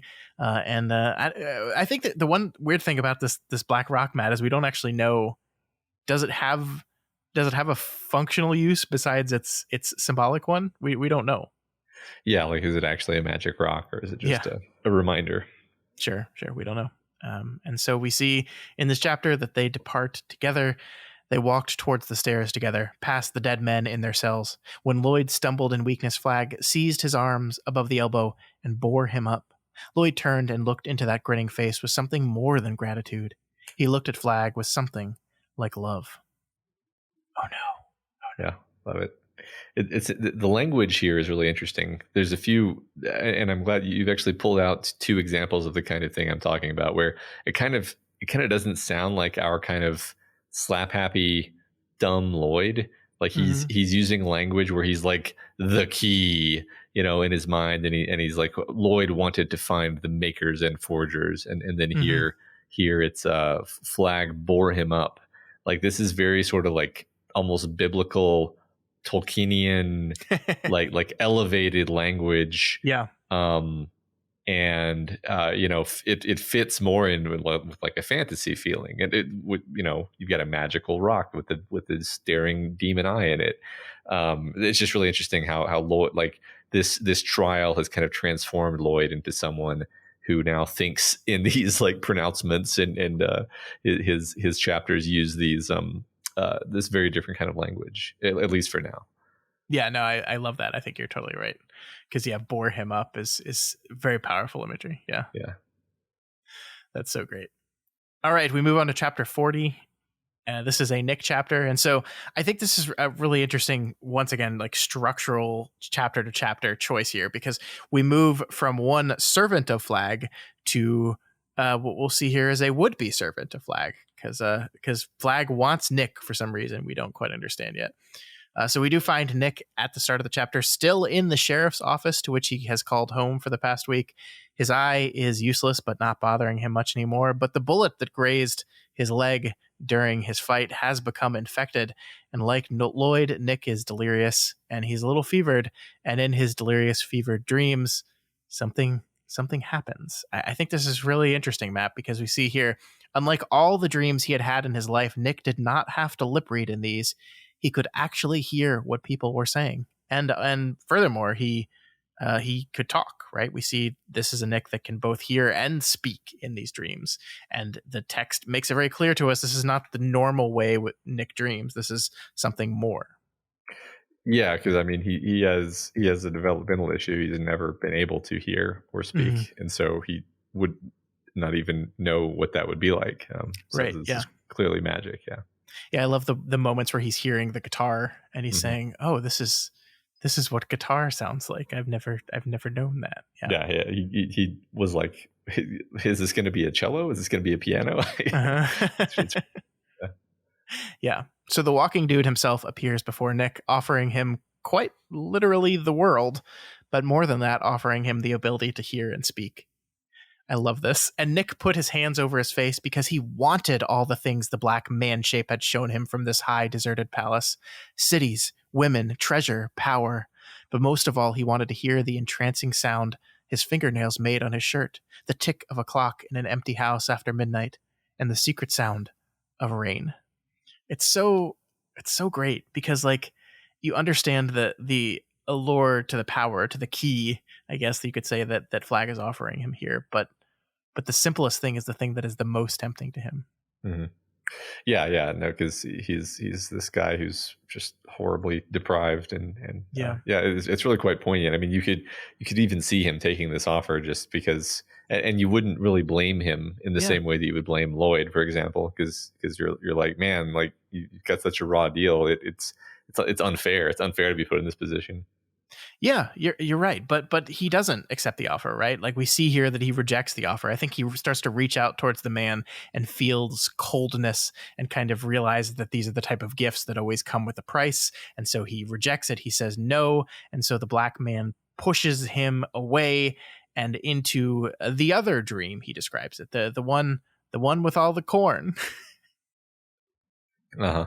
And so that's where we find ourselves. Yeah, Nick is totally the most psychic. Because all, yeah, I mean, it seems pretty clear, like, and this, it's in keeping with King's whole conception of like people with physical difficulties tend to be the ones with the psychic advantage, and then here we see that Nick is able to like basically astral project. So Yeah. And in this dream in the corn, Nick finds himself walking amongst these rows. He's listening to the music of Mother Abigail, strumming a guitar in the middle of her porch on her shack in the middle of the cornfield. And we see this is her, Matt. This is Mother Abigail. This is the oldest woman in the world. And she talks to him just like Flagg does, but unlike Flagg, she makes no promises, simply offers comfort and companionship.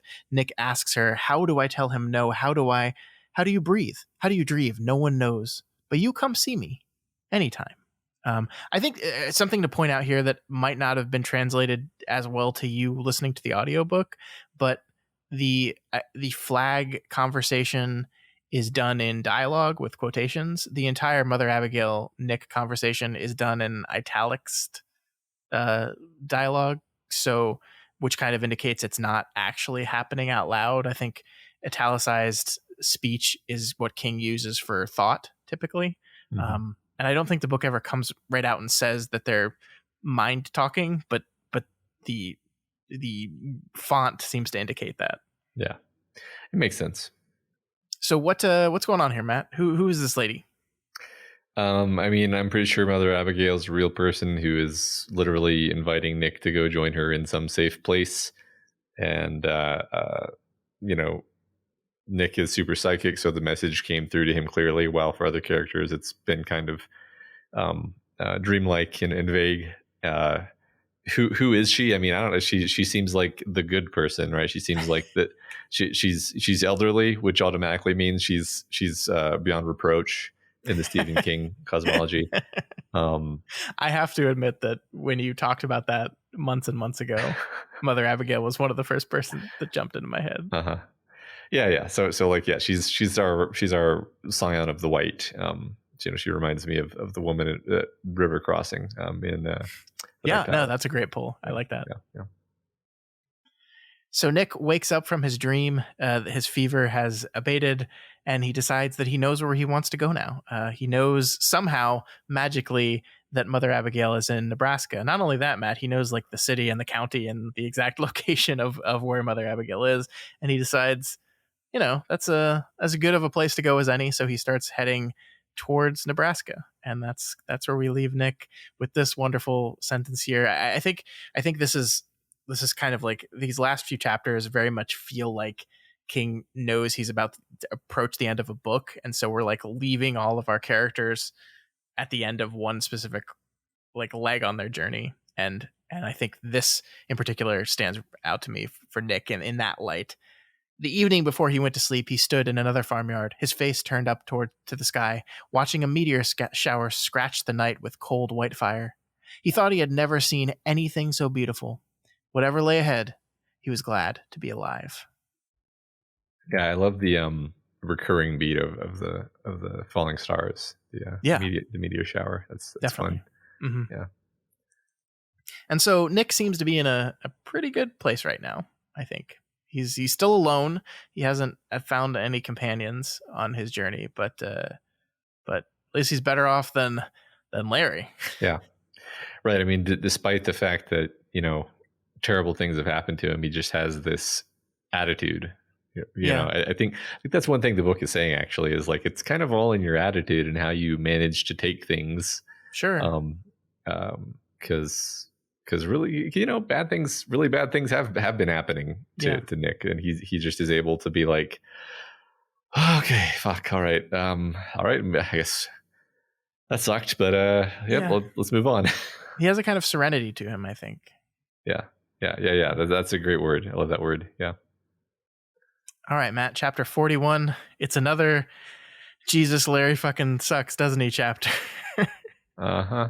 We here at Doof Media love to just dump on our characters, but I will say Larry sucks, but also Larry can't catch a break, man. Sure. Yeah. Like I don't know if I can necessarily say that I would respond better than Larry would in a lot of these situations. So yeah, we'll talk about obviously, any character analysis in any of this work comes with the little armchair quarterbacking where we're like saying like, "Oh, Larry, you piece of shit," while not having to actually question what we would do in similar situations at all because we're not in them. So yeah, we didn't just have to watch our mother die in front of us and then do all this stuff. Yeah. Mm-hmm. But we catch up with Larry and Rita a few days later. It's July 4th, Independence Day, and it's the day where Larry will get independence from Rita. God. So we learn that they are making their way east. They're currently in Vermont right now, and Larry is relieving himself, and he's kind of thinking back about the last few days. He's one of the things he specifically muses on here is Rita's growing addiction to her pills. He says here he didn't like it because too many ups and downs and all arounds added up to one mean monkey on your back, a monkey roughly the size of King Kong. And he didn't like it because when you get right down to where the cheese binds, it was a kind of slap in the face at him, wasn't it? What did she have to be nervous about? Why should she have trouble dropping off at night? He sure as hell didn't. That's just awesome, Larry. That's just, truly great. Yeah. Her addiction to pills is it's inconsiderate to you and it's rude. And, why would a person who has just witnessed the end of the world have trouble sleeping? I don't know, Larry. I don't know. Yeah. Rita, have you thought about how this would affect me? Yeah. It is also it's really great because all this is happening and we know that it's happening in the light of Rita being dead inside their tent right now, having OD'd on those same pills he's talking about has made his life more difficult. Also, while he slept, like she threw up. Like it's very possible she made noise before she died. Right. He missed it all. Sleeping like a baby. Yeah. Yep. So I think Larry's reaction to Rita's death here is very complicated, right? I think he does feel guilt. He does feel responsibility. He feels like he set out and made a promise to protect this woman. He kind of set her up, we talked about, as a way to make up for the failings he felt that he did with his mother, to prove his mother wrong in the way she felt about him. And he failed in those things. But it's not enough to feel these things. You have to choose how you react to those things, right? And Larry chooses to not care. He says in this moment, "I ain't no nice guy," he said aloud. And having said it, he felt better. It became easier to tell the truth, and truth-telling was the most important thing. So Larry kind of dissolves himself of the blame. And the question I have for you is, should he? No. I think no. The only benefit to forgiving himself, immediately is, okay, good. Well, now you're allowed to not feel guilty and just accept that you're not a nice guy without any further nuance or introspection, which is, going to lead to a slippery slope toward being, not just not a nice guy, but being a bad guy. Yeah. Yeah. One of the things we keep paralleling him with Franny, and like Franny, she's super introspective. I think it's fair to say that she kind of missed some signals when it comes to the way Harold is interpreting some things. But regarding herself, at least, she's very introspective. She strives for a kind of internal clarity, and Larry does not have that. Larry is self-justifying, self-serving. This is, I think this is maybe the problem with Larry, if you were to put a bullet on it, is like his ability to sort of tell a story where it's okay that he did that thing because blank. That is the thing that allows him to be a taker. It's the thing that allows him to be like, I already gave you that $20 because, and then like tell himself a little story about how he gave him the $20 even though he knows he didn't really. It's a self gratification reflex that he has. Yeah. And I think the most fascinating part about it to me is it's not as if that voice of his conscience or the voice of reality or the voice of truth isn't there, because we see even in this moment where Larry's like trying to justify why Rita's overdose has nothing to do with him, he's got this little voice that says, oh, maybe you should have like talked to her about it. Like, you noticed she was really hitting the pills really hard. Maybe you should have like brought it up with her and talked to her about it. And so it's not that voice doesn't exist inside him. It's just that he is actively choosing to push it away, to ignore it, to not look at it, to not deal with it, to reject it. And it makes for a really complicated character, because I think the one thing that his mom said that we can see very clearly at this point is there is a good person inside him somewhere. There is good in him. And he's just kind of actively choosing, at least here, to ignore that person, because he can't deal with the fact that he failed. Once again, he failed this woman, that perhaps there was a way that he could have pulled her back from the edge, and maybe not, right? Maybe like you kind of looked at Rita very early on and met her and said, oh, I don't think this person's going to make it in this world. Like this, it just doesn't, she doesn't seem like the type of person that is going to be able to make it. And you were totally right there. But it certainly didn't help that Larry seemed entirely, that's not even the right word. Ignorant isn't the right word, because he's aware of her problems. He just chooses to not do anything about them because they're complicated and he doesn't necessarily know how. Mm-hmm.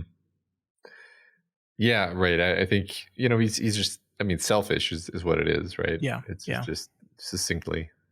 Yeah. So I think the question here is Rita's dead and Larry is moving on without her. And the question we have to ask ourselves then is, what does this mean for Larry going forward? He's admitted to himself he ain't no nice guy. I think you aptly put that's a slippery slope to just being a bad guy. Mm-hmm. But we look at the Rita encounter as a key part in the story that is Larry, right? That this is something that is obviously, King did this whole thing for a very important reason.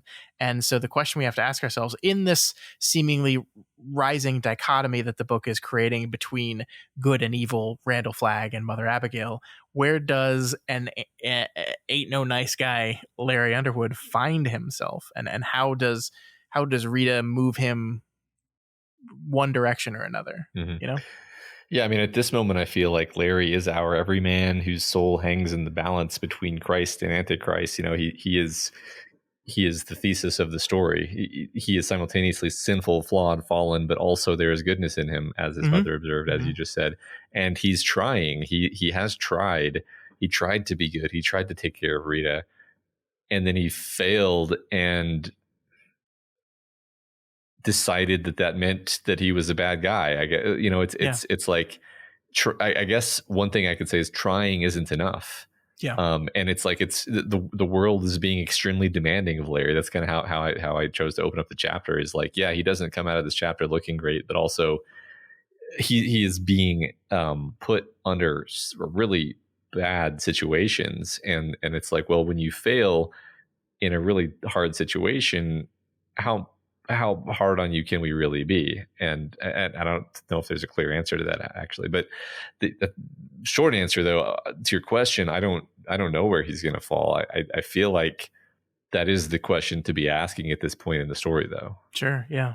Yeah. I mean, I think you're right that he's been put in some really rough situations. I do think his reaction to those situations is really telling though. Like, we talked about, once again, about the importance of taking care of the dead. Right. And this is something that Larry once again does not do.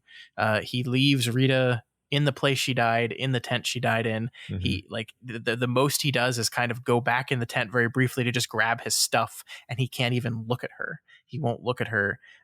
He like drives away. He refuses to look. He refuses to see, and he just keeps going. And he splits. He does exactly what his mom says. He gets himself in a tough situation. Instead of doing the right thing and caring for the people, or I guess in this case, the corpses around himself, he just splits and leaves them there. Right. And here's another parallel is Franny just dealt with multiple bodies that she wasn't even necessarily responsible for. Yeah. While Larry's abandoning this woman who he really is responsible for. Yeah.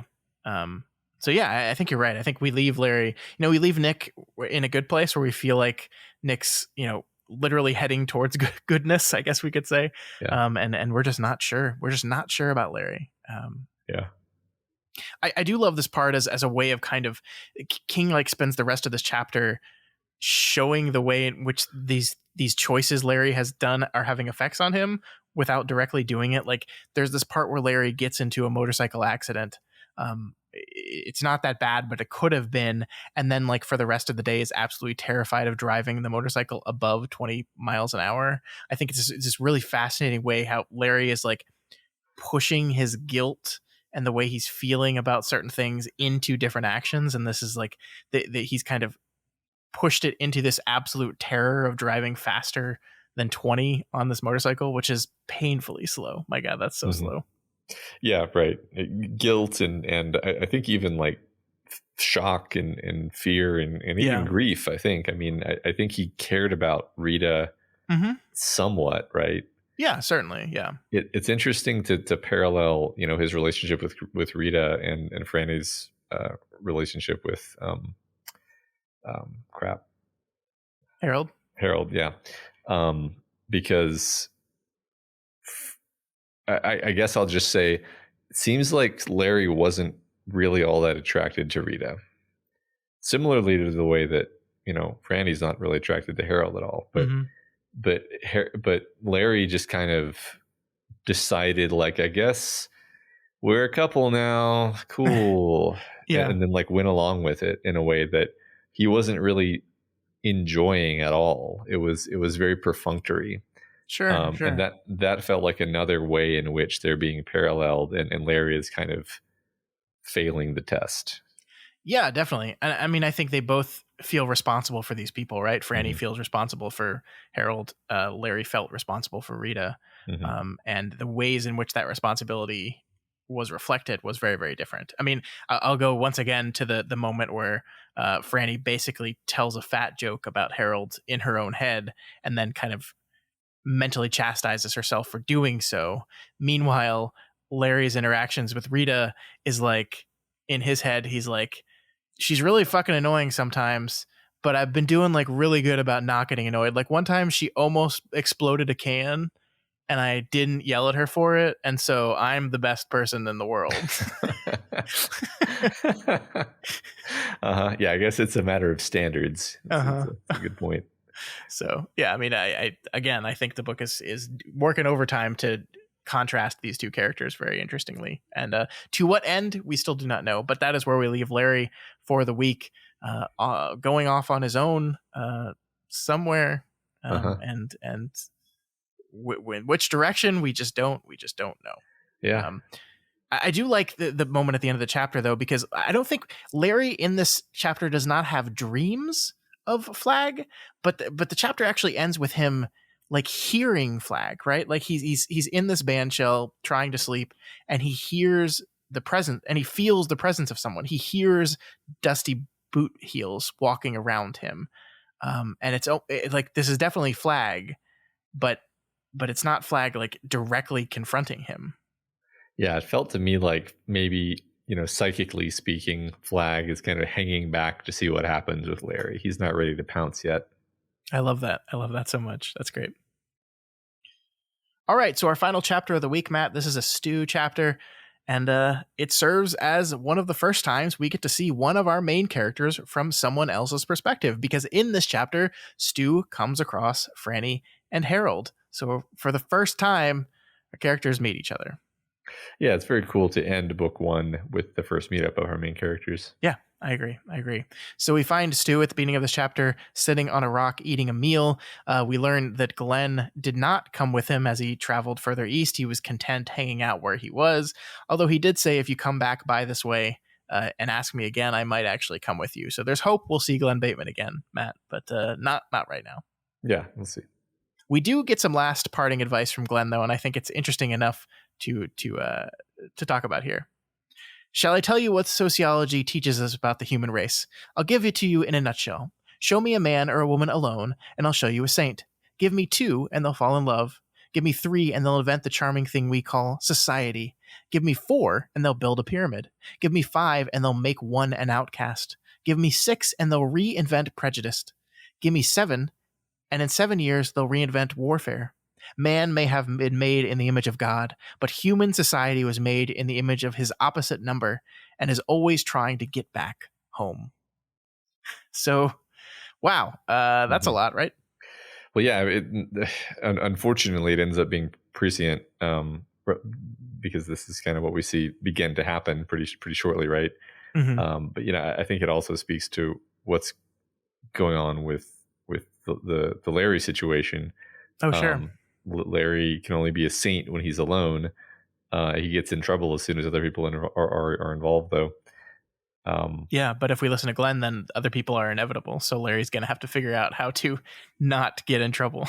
Right. Larry's maybe Larry needs to find out how to handle himself alone somehow first. I don't know. There's something to think about.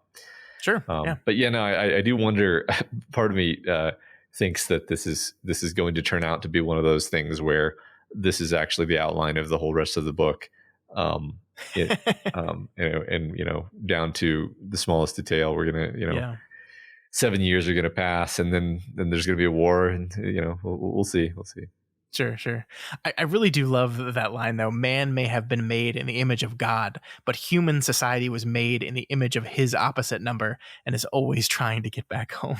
Yeah. That's so great. Yeah. Love it. So Stu himself wonders if this is true, but despite it all, can't help but not want to be alone regardless. So when two motorcycles come up upon him, he's happy and excited to meet these two new people. It's, of course, Harold and Franny. And while one of them seems really excited to meet him, the other does not. Mm-hmm. I love this right here. Harold, you leave that alone, the girl said. Then she fell silent, and for a moment they all seemed helpless to proceed further. A group of 3 dots, which when connected would form a triangle, whose exact shape could not yet be foreseen. Stephen, like a triangle of love. Nobody's ever heard of such a thing. What's the name of a triangle that has a Harold Lauder in it? Isosceles, right? That's so stupid. Oh, I love it. So we see here through Stu's less sympathetic eyes that there is indeed something off about Harold. And I think the text starts really pushing the idea of ownership very early on here, Matt. Harold is trying to assume the guardian man position, and Stu doesn't represent companionship to him, but rather another alpha ready to try and take what is his. I love this line here. Harold glared suddenly at him again, and the eyes those of a piggy little boy who wants the whole cookie jar to himself. Ain't he going to be surprised, Stu thought, when he finds out a girl isn't a jar of cookies. It's great. Scott. The phrase piggy little boy, mm-hmm. Really reminded me of the character Piggy in Lord of the Flies. Okay. And made me want, because that character kind of reminds you of Harold in some ways. Anyway, I hope there aren't any prominent cliff edges in Harold's future. No, absolutely not. Okay, good. So Stu breaks the news to the duo about the disease center in Stovington, thus destroying Harold and Franny's plans. Also, hearing there was nothing out east kind of ruins Stu's plan to go there as well. So, since he sees no point in heading to the ocean if no one is there, so desperate to be not alone, Stu asks to join the two of them, and Franny is more than happy to let him join. Harold, on the other hand, just goes like full nice guy. Mm-hmm. I love this moment. Harold rounded on her, his face angry and hurt. Stu tightened for just a moment, thinking that perhaps he was going to strike her, and then relaxed again. That's the way you feel, is it? You were just waiting for some excuse to get rid of me, I get it. He was so angry that tears had sprung to his eyes, and that made him angrier still. If that's the way you want it, okay, you go on with him. I'm done with you.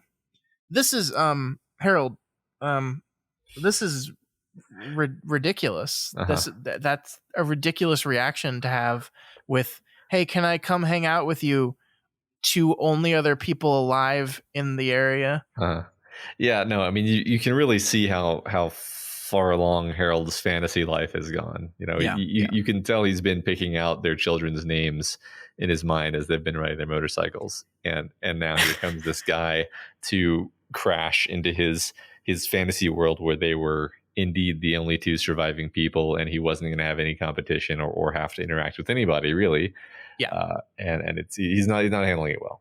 Yeah, I mean, Harold is not good in social situations, right? He does not. People don't like him, so the idea of society returning is not something that Harold really wants. And I think you're absolutely right that in Harold's mind, even if he is misinterpreting all these things that Franny is doing for him as romantic things, he is still has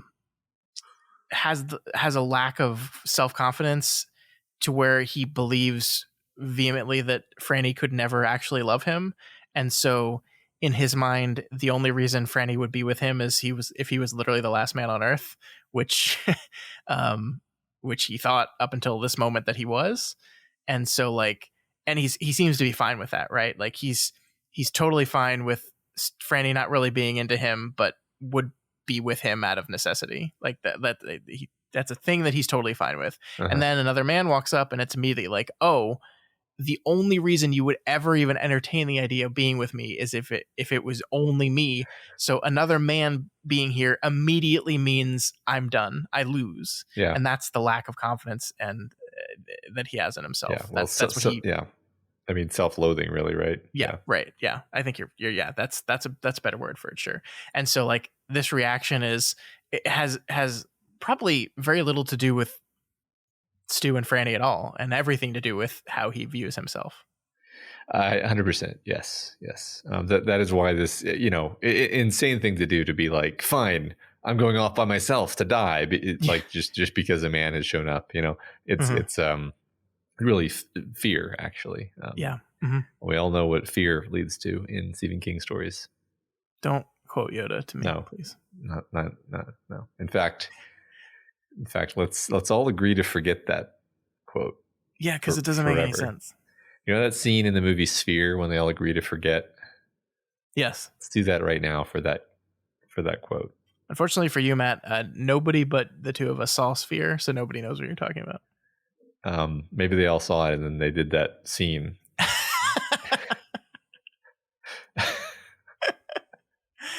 Okay. So Harold storms off, and it's Stu that decides to go after him, to talk to him, man to man. They have this great conversation about how Stu, quote, doesn't believe in rape, which what does that mean? What do you mean you don't believe in rape? I mean, my take on this is basically King, not King. I mean, King is the writer. Stu is trying to sort of speak to him on his level, right? Yeah.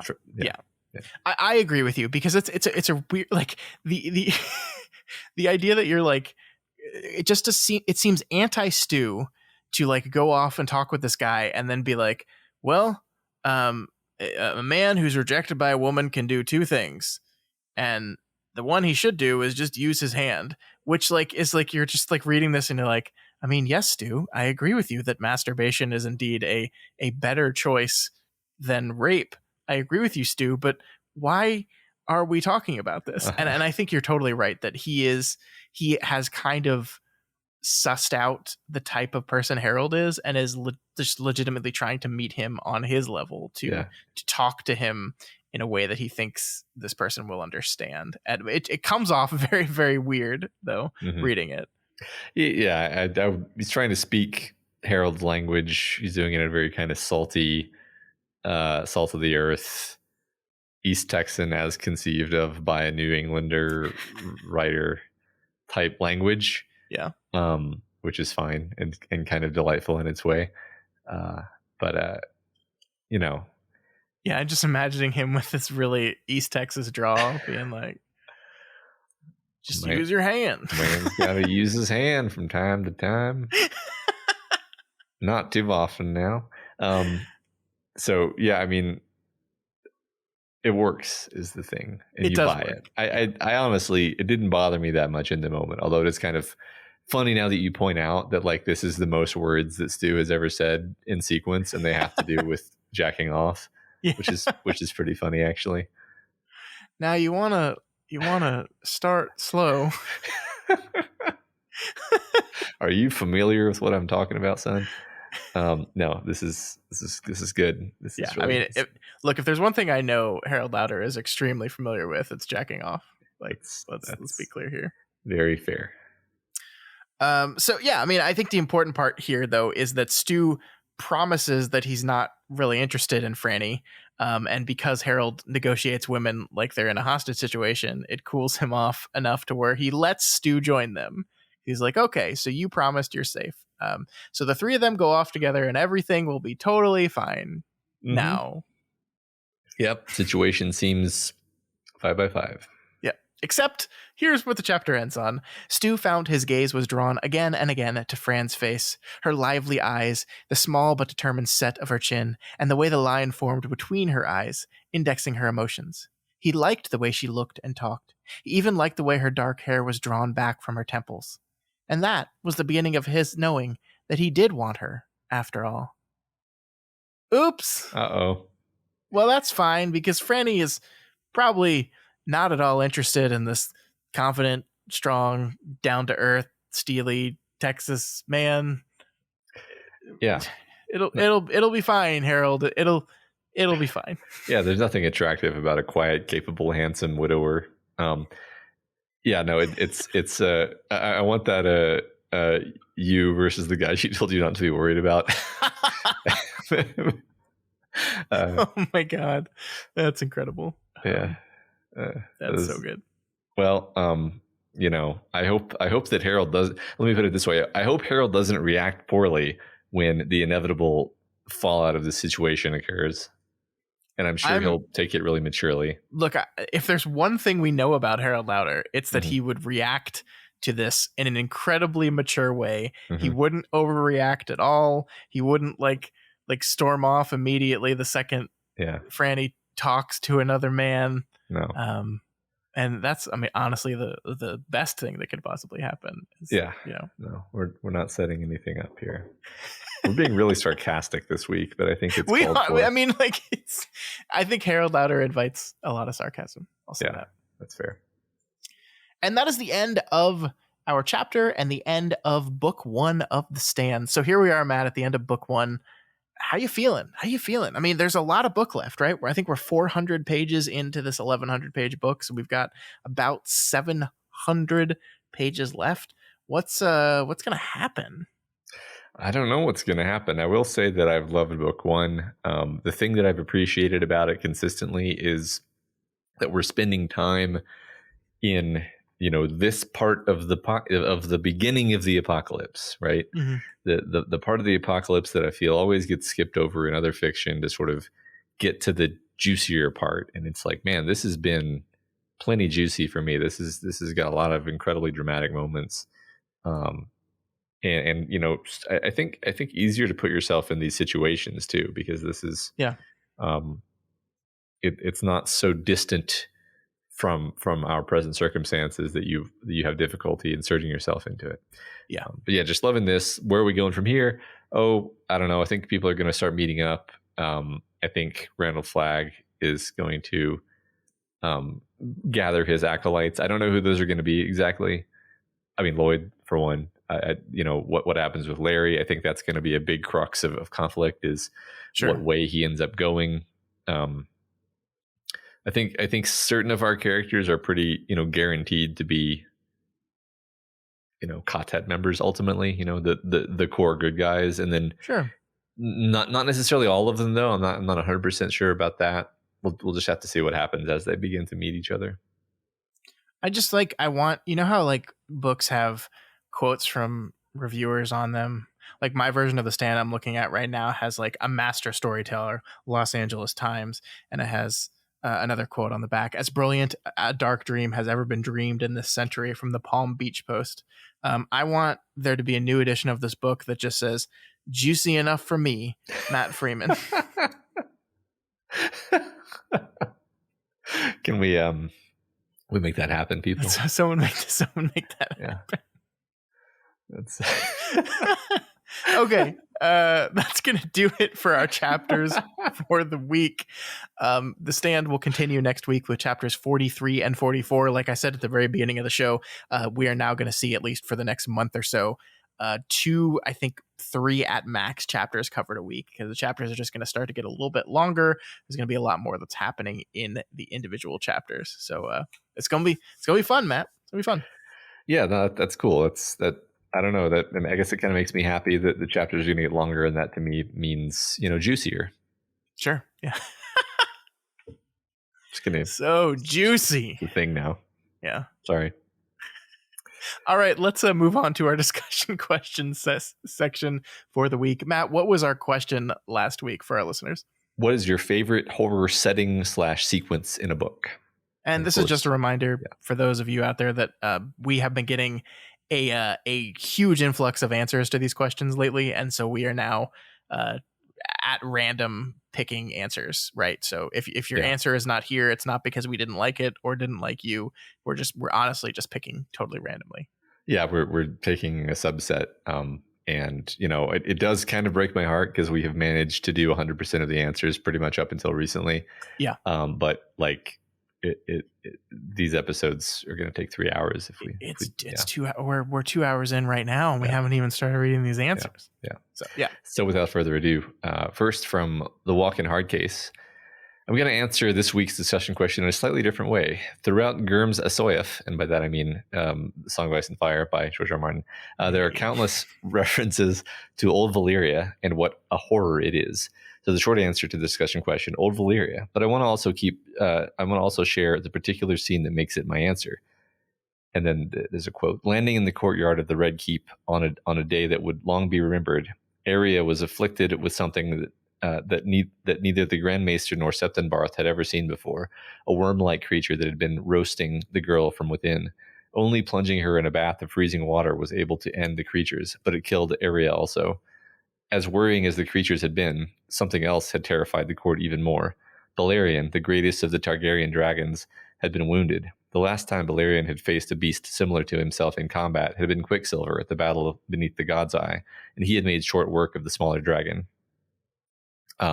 So that basically the point of all this is like, the only thing we know of Valyria is that it is horrifying due to this like secondhand information. So it's great. It's a horrible, horrible place, which you only hear about in like, third hand tales and then shit like this. So yeah, it's horrifying. Love it. Good stuff. Yeah, that's great. That's great. Next up, we have Tash Sobel, who says, "G'day from down under, fellow Kingslingers. My favorite horror setting is from Cujo. The majority of the book takes place in a car that, for all intents and purposes, has become a slow cook oven and an inescapable cage. Any attempt to leave results in terrifying and violent chaos. The stalemate the protagonist finds herself in is claustrophobic to the point of being almost unbearable, except for the hope that they may yet live. The sound of insistent telephone in the safety of the house that rings and rings and rings. There isn't one particular sequence in the book that I could point to where the visceral nature of the setting is best showcased. What makes the setting so successful is the way King uses it to build the tension over the course of the entire novel, leaving you exhausted and bereft at the conclusion of the story. An honorable shout out to Gerald's Game, where the same conceit, seemingly inescapable situation, is used to great effect, but with a very different yet equally chilling story." So you, Matt, are aware of the sequence in Gerald's Game, but you have not read the story Cujo. But you get to, because our listeners saved us from setting that book on fire with some good reviews. But you know the general conceit of Cujo, I think. I do know the general conceit, yes. Yeah, that it's a really great book. And I agree with you. That's a wonderful setting for everything that makes that book really good.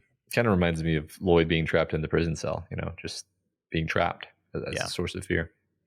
I love the connection to Gerald's Game is really great, because I love these settings in which like the safety is so close that in any other situation he would just like walk up and touch it. Like in Gerald's Game, like at least in the Flanagan adaptation, like her cell phone is just like right there, right? It's just like it's right there, and the answer to all your problems is just like 2 inches from you. But that might as well be Mars, and I think it's the same thing in Cujo, where safety, freedom, help is just 10 feet away, but it doesn't matter because of the situation you're in. I love that conceit. Yeah, no, it's awesome. All right, Cara Lee 812 says the scene from Dracula when he's climbing around the outside of the castle walls at night was super horrifying to me. The movie did not do any justice on how bizarre and eerie it looked in my mind to have a man walking outside up the walls. He is described as like a lizard. And even though I know Spider-Man can do something like this, and I'd seen those movies, this was really unnerving to me. Honorable mention to the new version of the It movie, when Pennywise is the old woman in Bev's old house and goes into the kitchen, ends up naked, and moves around with unsettling speed. Great picks. The It, while I did not like part 2 of the It movie, that sequence itself was horrifying. Sounds awesome. The funny thing about the Dracula scene is that book, you know, this is written in epistolary style. So like when we're seeing Dracula like climb on the walls of the castle, we're seeing it from the main character's point of view, who's just like watching Dracula climb on the walls of the castle. And like, because he's like a proper British gentleman, he writes about it in a way that captures the horror of the situation, but is also like, oh, it was quite hard.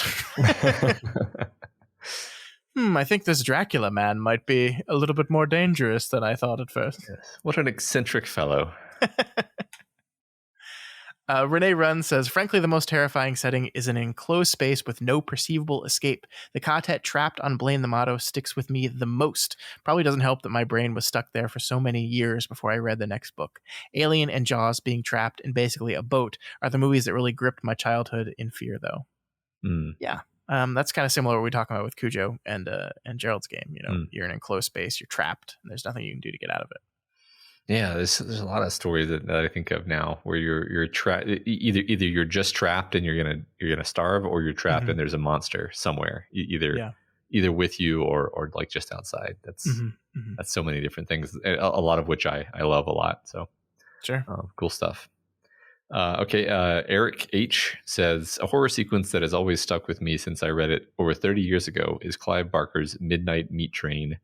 This short story from Barker's Books of Blood collection deals with a series of New York City subway murders. Our protagonist rides the grimy subway one evening and encounters dozens of hanging, skinned bodies. Then suddenly the lights go out in the subway car, and the killer is close. Once again, an enclosed space with some creepy stuff happening. I'm noticing a theme here. Yeah. Also, just the sudden darkness kind of reminds me of the Lincoln Tunnel sequence, where you can imagine a lot of the fear and effectiveness of the writing coming from the blindness and sort of mental cogitation about, where could he be? What was that sound? That kind of stuff. Hey, did I mention I drove through the Lincoln Tunnel like 3 days ago? You didn't. You told me earlier, but everyone needs to know this. Yeah, what a wild thing that happened. I went to New York. I went upstate to visit my family. We had a family reunion last weekend, and we flew into New York City, and then I rented a car and ended up driving through the Lincoln Tunnel to get to New Jersey to head head up to upstate New York from there. And it was like, I didn't even think about it. Like when I rented the car, I didn't even think about that was the way the route was going to take me. And I was just like, oh, this is happening. I just fucking read this section. That was an experience. That is hilarious. That is awesome. I figured you had somehow planned it. No. I punched in the GPS and I'm like driving and I'm seeing signs. It's like Lincoln Tunnel, 2 miles. I'm like, no, the what? And I'm doing the geography in my head, right? And I'm saying, well, why would we be going into Jersey? And it's like, because it's really faster than driving all the way north through the city. That's why. Okay. That's and great. Then there we go. That's so good. I'm so happy. I'm so happy this has happened. I think it's me, right? Wait, is it me? It is you, but I messed up You put an M next to it. I did. I don't know why. Rob the Gob says, man, where to begin? There are so many amazing horror novels with amazing sequences that are especially chilling. Bram Stoker, William Peter Blatty, and Clive Barker all have novels with specifically horrifying scenes that come to mind. I would love to go in depth about the end of Revival by Stephen King, but I don't want to spoil it here because, wow, that ending is insane. Yeah, good call. Good call, not spoiling that. So I'll settle with a runner-up. We're in Salem's Lot. The lights have been knocked out, and the battle between good and evil takes place in the kitchen. Mark's parents are already dead, and Father Callahan faces off against evil incarnate, Kurt Barlow, a head vampire that has been slowly killing the town. A very simple setting, but so effective. As if Vampire in Dark Room wasn't terrifying enough, the sequence of Barlow plucking the cross from Callahan's hands, something we all know vampires shouldn't be able to do, and then snapping it to pieces, is truly horrifying. King only ratchets up the tension and malice as Barlow rubs his victory with the powerful line, sad to see a man's faith fail him. That line is so damn haunting that years and years later, as we see in Wolves of the Calla, Father Callahan still hears the echoes of Barlow speaking the words in the dark kitchen. The scene hits so hard every time I've read Salem's Lot, and the retelling in Wolves makes it even more impactful to see how deep it scarred Callahan. Great answer. Totally agree. Such a wonderful scene. I think in the end we were kind of mixed on that book overall, at least some of the characters in it, but man, that scene really great. Yeah, right. Made me happy actually I don't know, weirdly enough, I was happy to have read first the Dark Tower books and then go back to Salem's Lot because I felt like that really enriched Callahan as a character and then made that moment land even harder. It's great. Yeah. All right. No size 2648 says, right now I'm sitting on the deck of my vacation cabin in the very most northern corner of Vermont. I can see the glow of our campfire, 2 tiki torches, and nothing else. At this moment, I would have to say that the best setting for horror is absolutely the secluded woods of New England, and nobody does that better than Stephen King. I'm specifically thinking about The Night Spent in the Woods by Gordy, Chris, Teddy, and Vern. I'm feeling you right now, guys. Seriously. And of course, those are the characters from The Body. Yes. AKA Stand By Me. Yes. That's just in case anyone forgot. That's great. New England is awesome. Yeah, I mean, I think whenever you're in the woods, you realize that the woods are the scariest place in the world. But also awesome. Also awesome. Also awesome. One time I got to a campsite to meet some friends way after sundown, and so I couldn't set up my tent, so I just laid out my sleeping bag on the ground, and then I started hearing all these sounds all around me, and the sounds, by sounds I mean like loud hissing and rustling and scurrying, and it was like dozens of raccoons, long story short, but it was pretty scary before I realized that it was raccoons. I mean, it's still pretty scary. What if they attack you all at once? What if they attacked you all at once and drag me off screaming to the darkness? Yeah, totally could happen. Mm-hmm. Someone should write a Do the King Thing story about that. They should. It's raccoony, yeah. Raccoon. Next, we have No Sleeping Beauty, who says, in general, there are 2 horror settings that always get me. The haunted house and There's Something in the Woods. In both cases, the eerie sense of something not being quite right, but not being able to see what it is. I guess it's the unknown encroaching on the ordinary and familiar that appeals to me, and always comes back to me. The Haunting of Hill House series was a great example of the haunted house trope. I recently read a book by Christopher Golden called The Road of Bones, set in Siberia, which mixed some excellent weird stuff in the woods with extreme cold, was an antagonist unto itself. Great stuff. Mm. There's another woods answer. The woods. The Siberia thing keyed me to think about the Terror, which has a lot of these same elements. They're all trapped in the ships. We've got something out there in the darkness. Yep. Love it. Great book. Yeah. Thanks for making me aware that all of my favorite things have this thing in common that I hadn't ever consciously realized. All right. Steve Living Room says Its Lair in It was great. Same with The Outsider. My favorite setting, though, is the freighter ship bottom full of Rakoshi in The Tomb, the first book of the Repairman Jack series. I was with Jack during that scene, feeling the tension in my body and mind as he tried to walk through it without having the Rakoshi notice him. Fantastically creepy scene. Steve is our resident Repairman Jack stan, so if there's ever a Repairman Jack answer, it's probably going to come from him. Yep.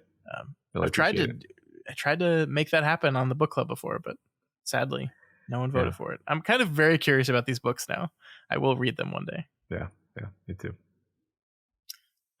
Penguin King 277 says, for the discussion question, my favorite horror sequence is in Neil Gaiman's Coraline, specifically the scene after she finds 2 of the 3 lost souls. Coraline is confronted by the other mother, who offers to give Coraline help in finding the third soul in an attempt to trick her.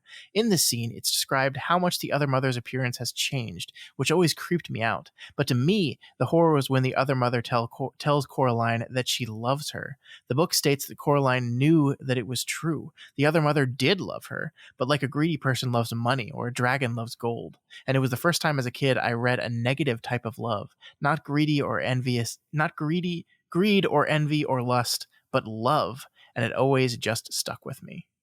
I love that answer so much, actually, because there's all different types of love, and love can be absolutely terrifying in some ways sometimes. Yeah. And, that's wonderful. That is wonderful. And Coraline is wonderful, and the movie is wonderful. Yep. It's all wonderful. Yep. It's all wonderful all the way down. It is. Yeah. So thank you, everyone. That was our final answer of the week. Thank you for submitting those. We really do appreciate it. And it's an embarrassment of riches that we have to actually choose certain ones because we have so many people submitting answers. So please, please, please keep them up. Yeah. Thank you. Thank you so much. Speaking of answers to discussion questions, we have a new one this week, and I'm gonna be the one that reads this week, Matt, because all I wrote in the script was favorite chapter 38, which means nothing to you. Yeah, that was a puzzle. Basically what I mean by this is chapter 38 is the chapter that was the series of vignettes where Stephen King kind of pulled out and examined the world and kind of jumped between small little stories about people. And Stephen King does this a lot, and I think he's remarkably good at it. And I wanted to just get from you people what your favorite version of this particular thing is. Is it chapter 38 in The Stand?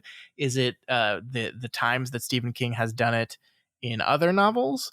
Is it other authors doing this? Because I think Stephen King does this best, but he's not the only one that does it. So basically the long question is, what is your favorite series of short little vignettes independent from our characters that explore and enhance the world, but don't necessarily move the plot forward? I guess is the long version of that question. Does that make sense, Matt? It makes sense, and if there's ambiguity left over, then I would say the point of it is like series of vignettes, series of rapid fire vignettes as a storytelling technique. There you go. That summarizes it way better than I did. I think that's what I'll use in the actual writing in the show notes.